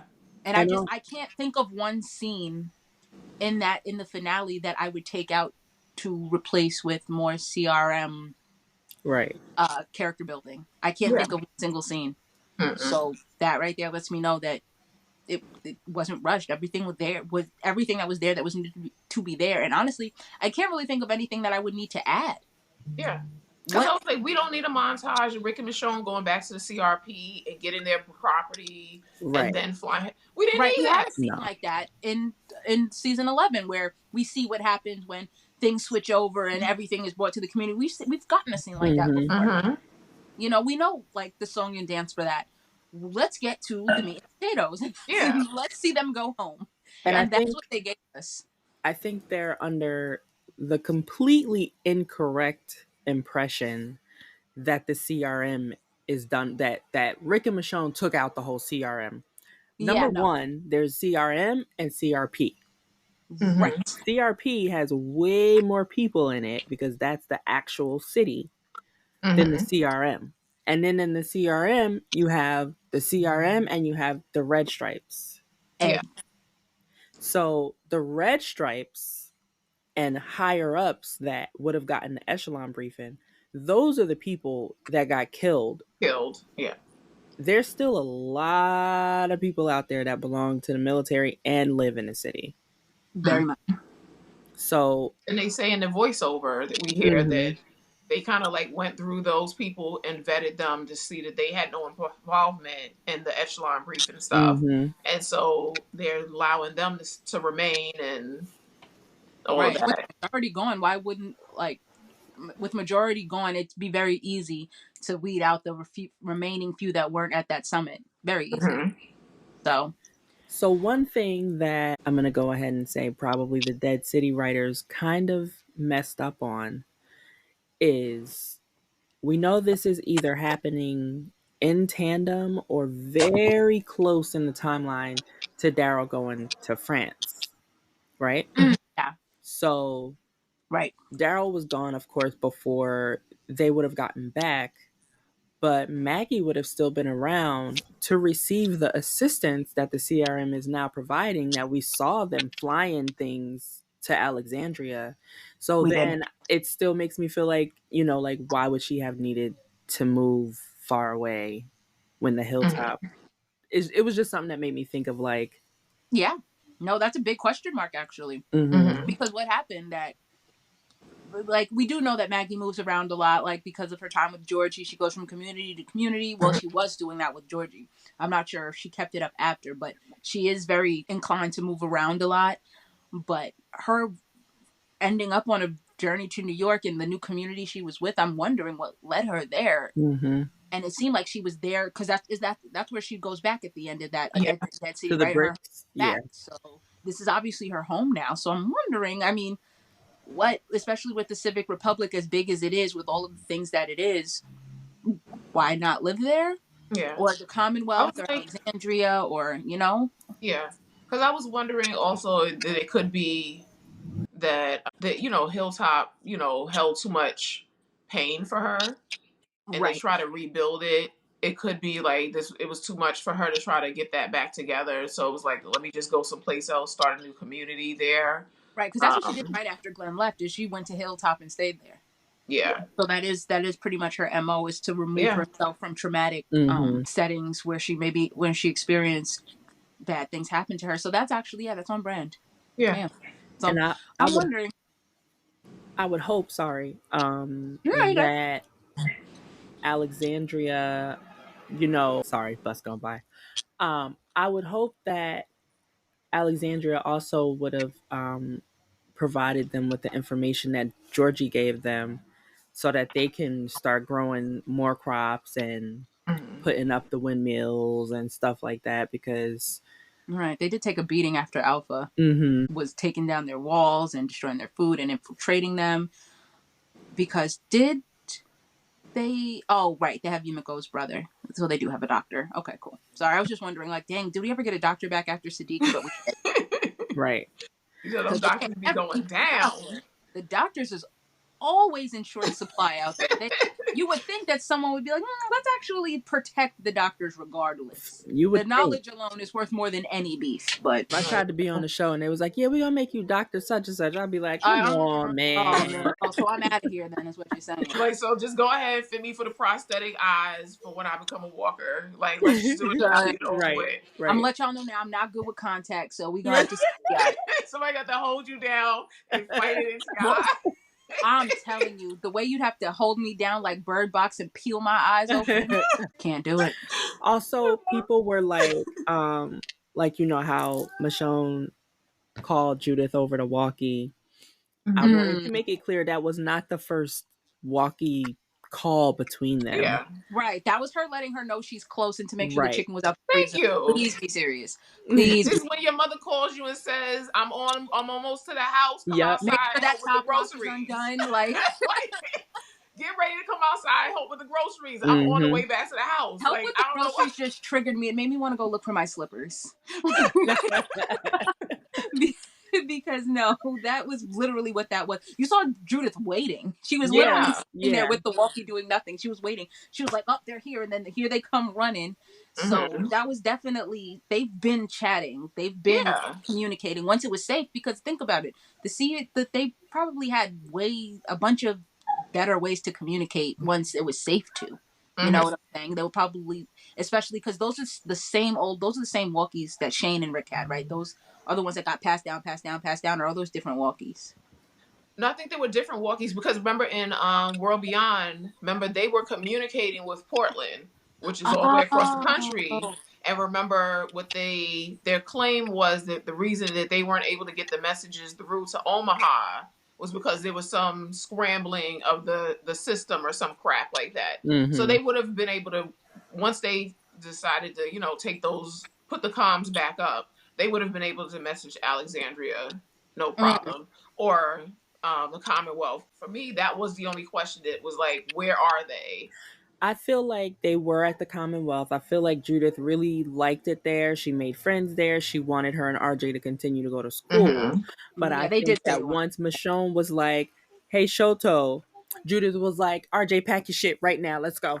And they went back to Alexandria to wait for their parents to get home. But see, that's the thing. Again, remember when we were trying to figure out whether it's like in the comics that they're in Ohio.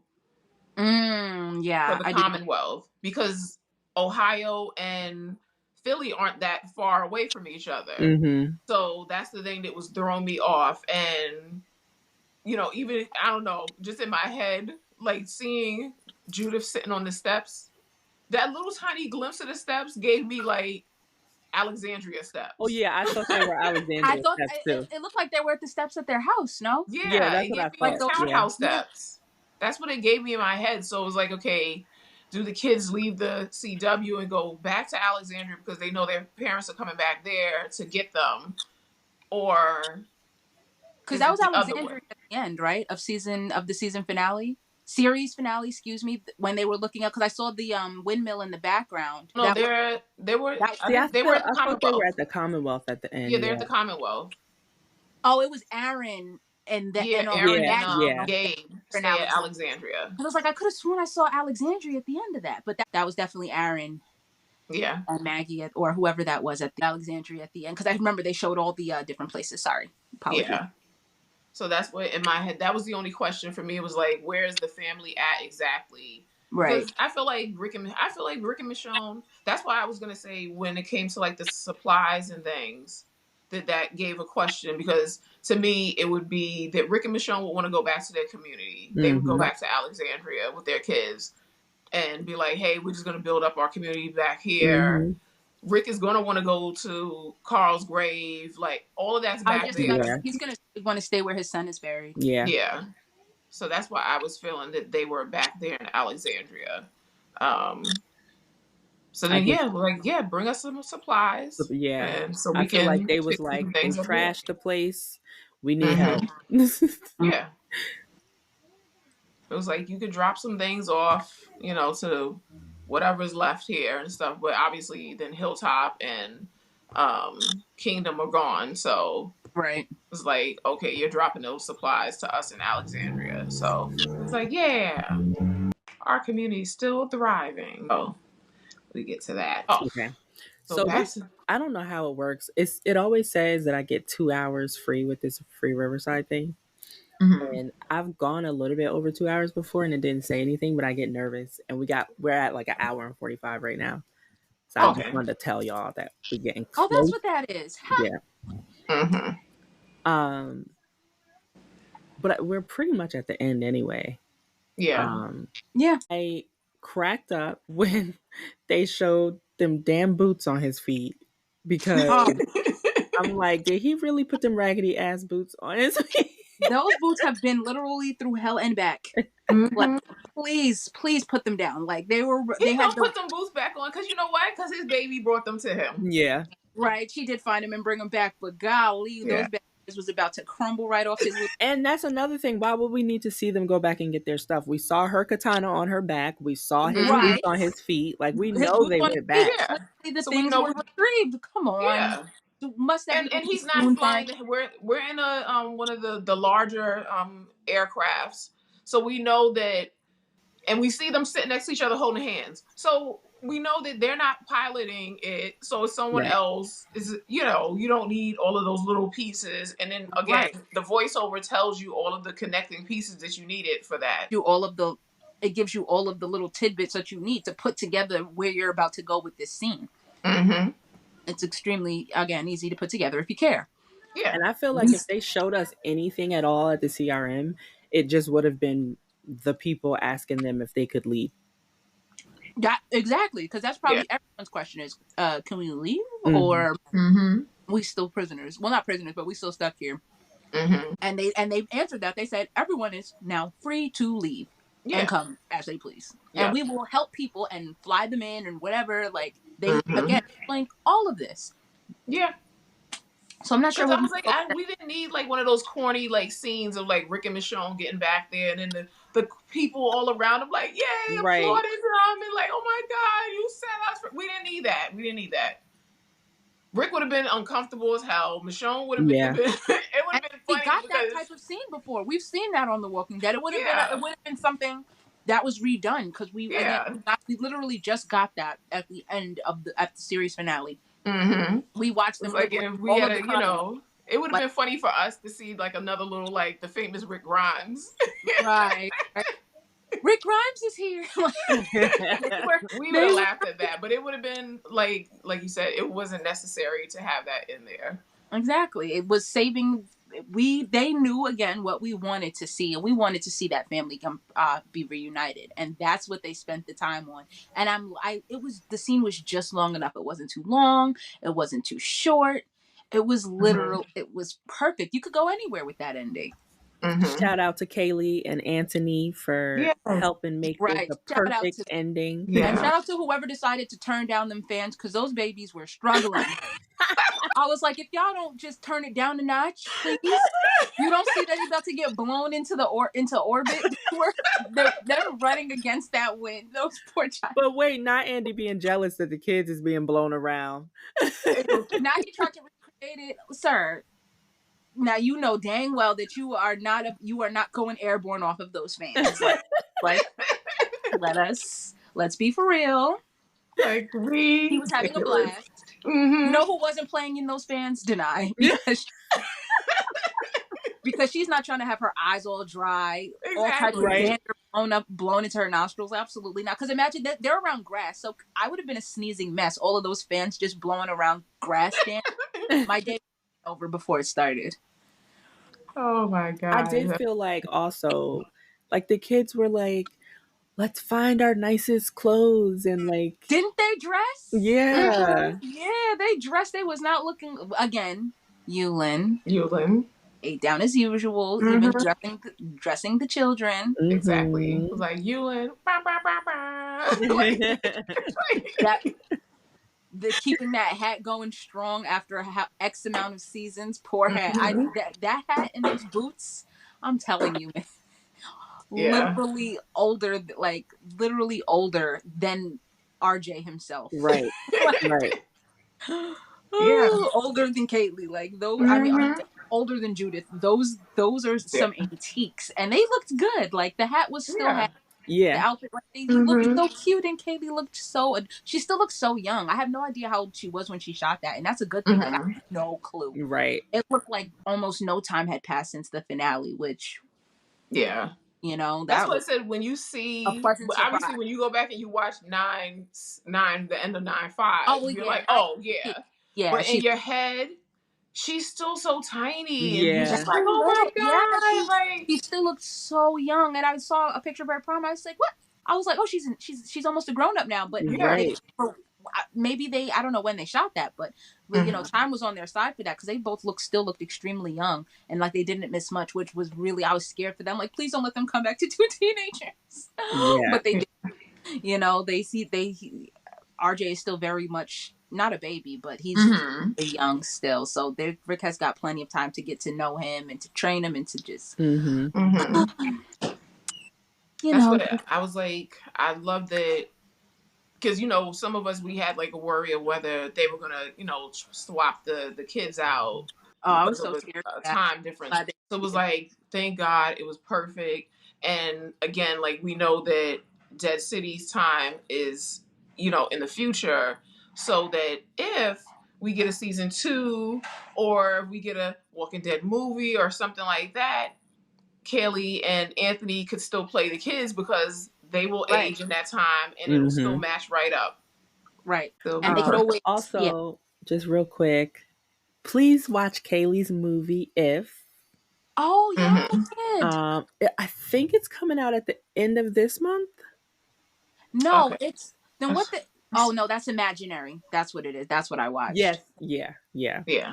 That movie was cute.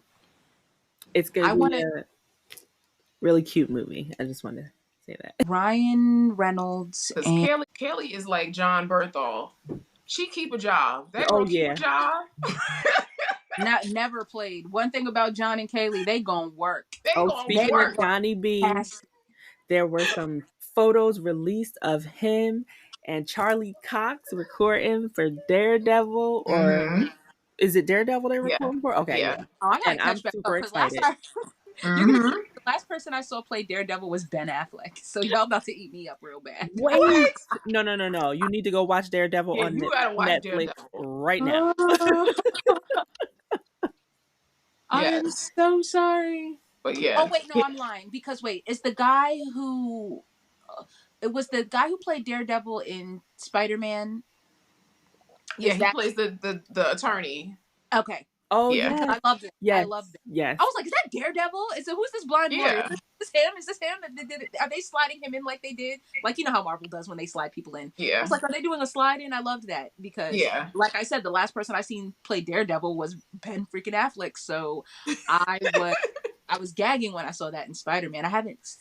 The last Marvel movie. Yeah, and then She-Hulk also.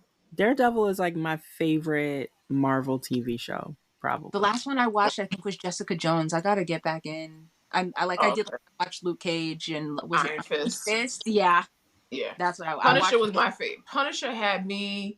Oh yeah, I love the Punisher. Had me begging for episodes. Like, I adjusting the work schedule. Like, I got to be home when this episode comes on because I'm so in. I can't wait.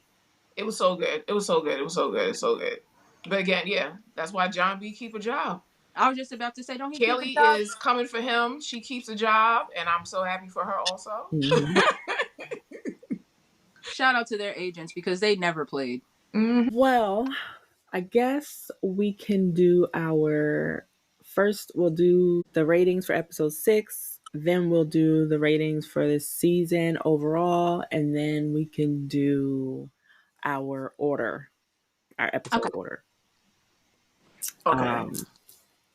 So I give episode 6 a 10 out of 10. Yeah, I'm sorry. That's a 10 out of 10. Okay, so out of 10. Okay. Because there's not one single scene that I would take out. There's nothing I would add. Mm-hmm. That was a full, well-rounded episode. That's a 10 out of 10 for me.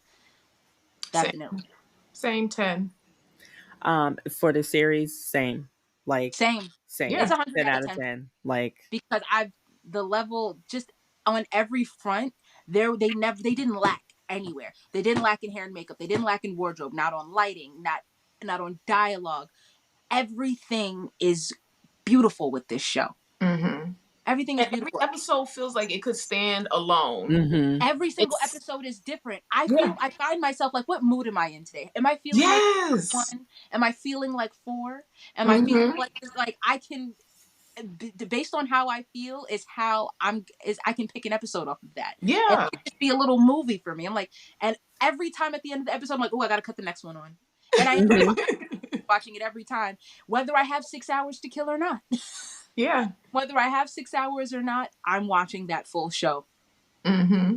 And that is rare that I've rewatched a show so many times. I haven't even done that with the flagship show. Like, we watched it a bunch of times, but the urge to go back and watch 6 episodes back to back like that is saying something, because usually it's seasons 13 episodes, 16 episodes, 24 episodes. These aren't, there's not short seasons. To be able to watch 6 episodes back to back and it not feel repetitive or it not feel like a chore, that rewatchability factor is, like you said, that out of this world.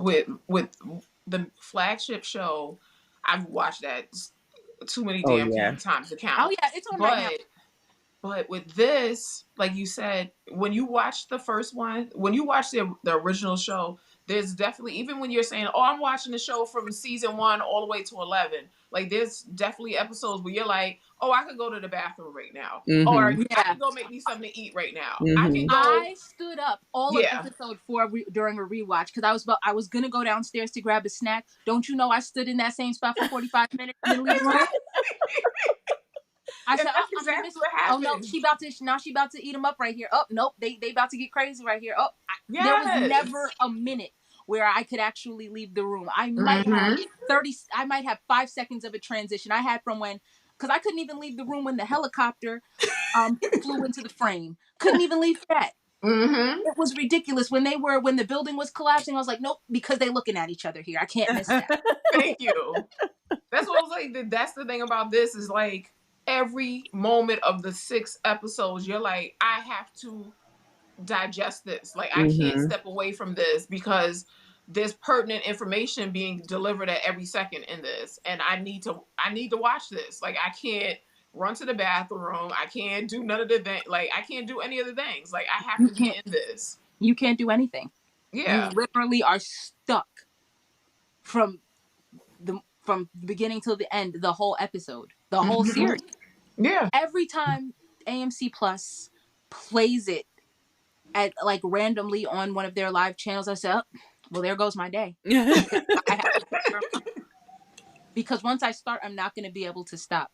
I remember Pluto played the first episode over and over, and I was like, oh, I got to keep watching this episode over and over again, and I'm not going to be able to stop. I have to wait for them to play something else because it's addicting between the soundtrack and then just visually looking at it. It's just, you can't tear your eyes from it. Yeah.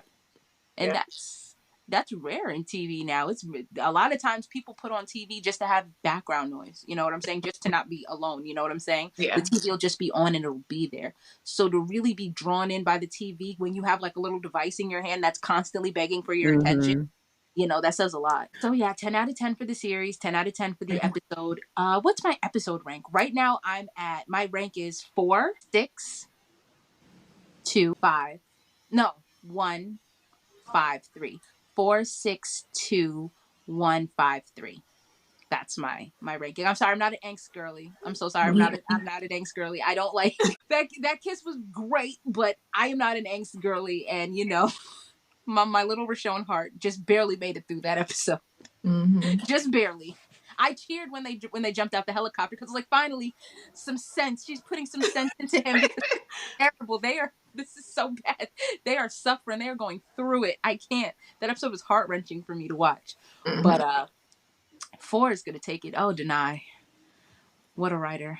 Yeah, I think mine. Now I literally just did this earlier. Watch it be different this time. 4, 6, 2. Okay, as you should. Ooh, I know this is tearing you up. Okay, 4, 6, 2, I'm in 3. Your business. I'm not in your business. 1, 5. Okay. 4, 6, 2, 3, 1, 5. Okay.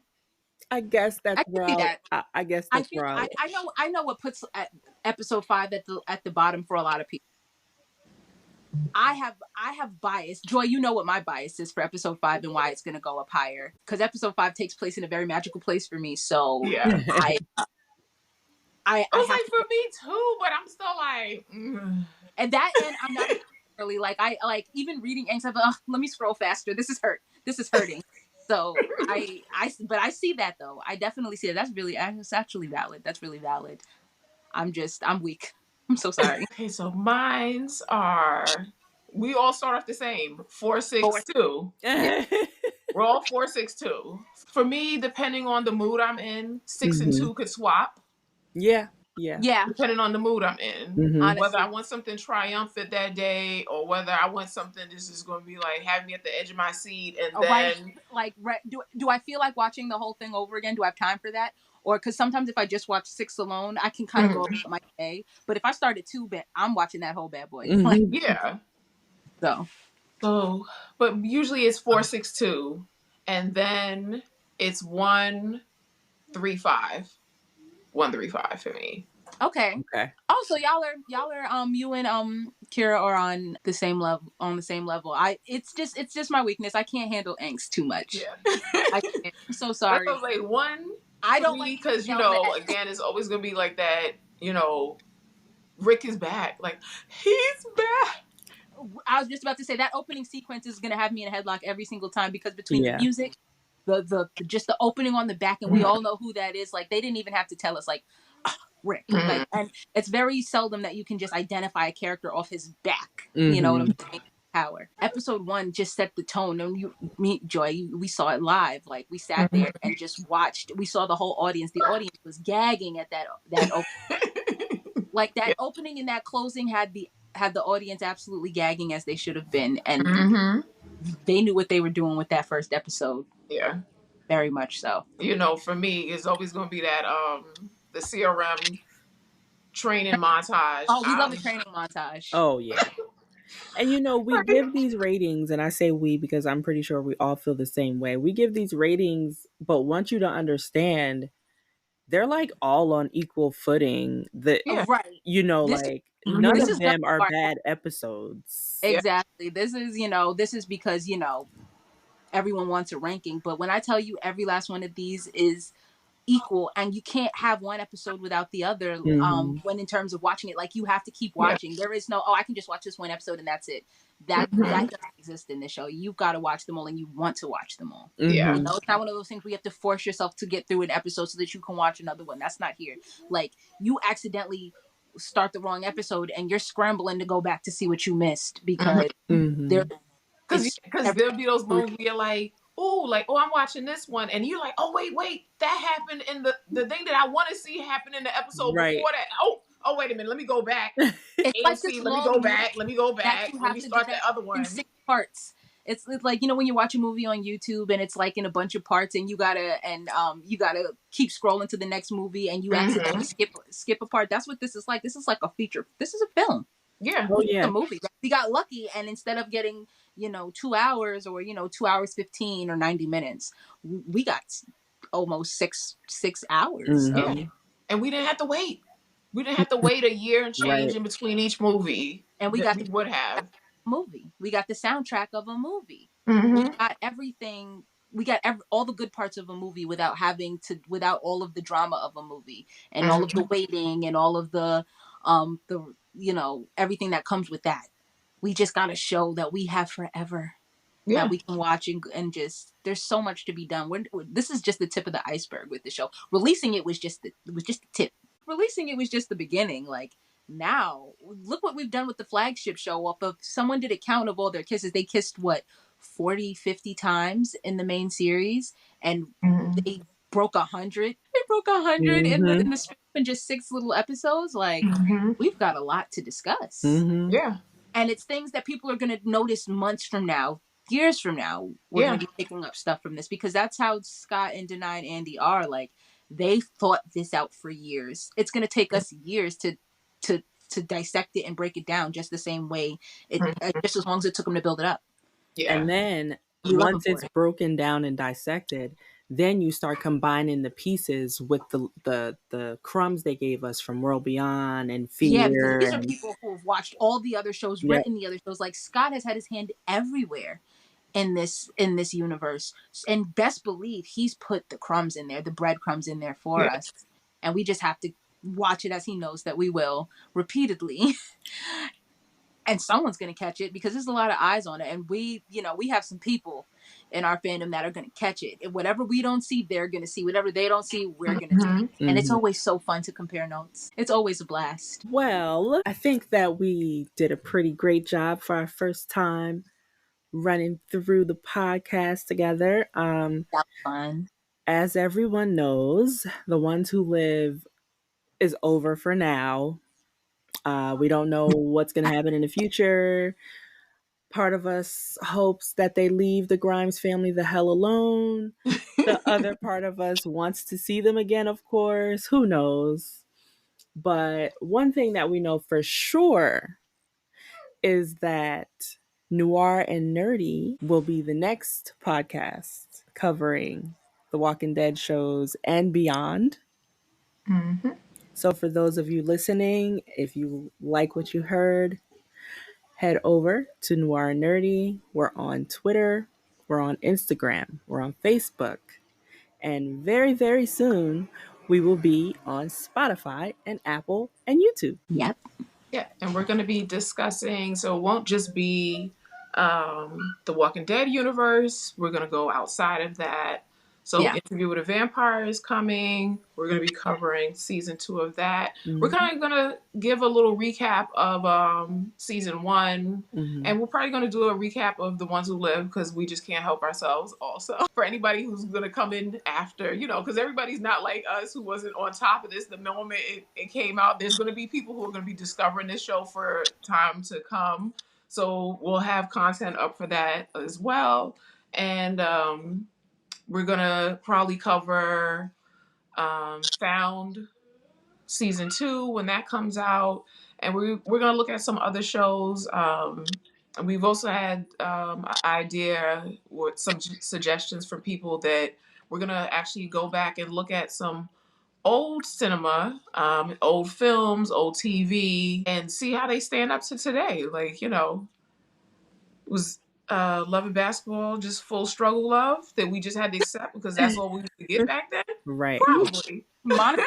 Compensation. Like, we're gonna look at Love Jones. Yes, we're gonna absolutely look at Love Jones because did he cheat on Nina and prompt that? I feel like he cheated, and that's why Nina had to go to her. But we'll discuss those things. Thank you so much for tuning in. Thank you two lovely ladies for coming and covering the final episode of the podcast with me. The podcast will still be available for you to listen to, and you never know when a little bonus episode might pop up. But if you want some steady, why is the word not coming into my head? Content? Yes, if you want some steady content, then you will be getting that from us weekly starting soon. Yes. And of course, we're going to be active on Twitter every day as usual because that is where we started and that's where we hear the most from you and get to interact with you most firsthand. So obviously they're every day.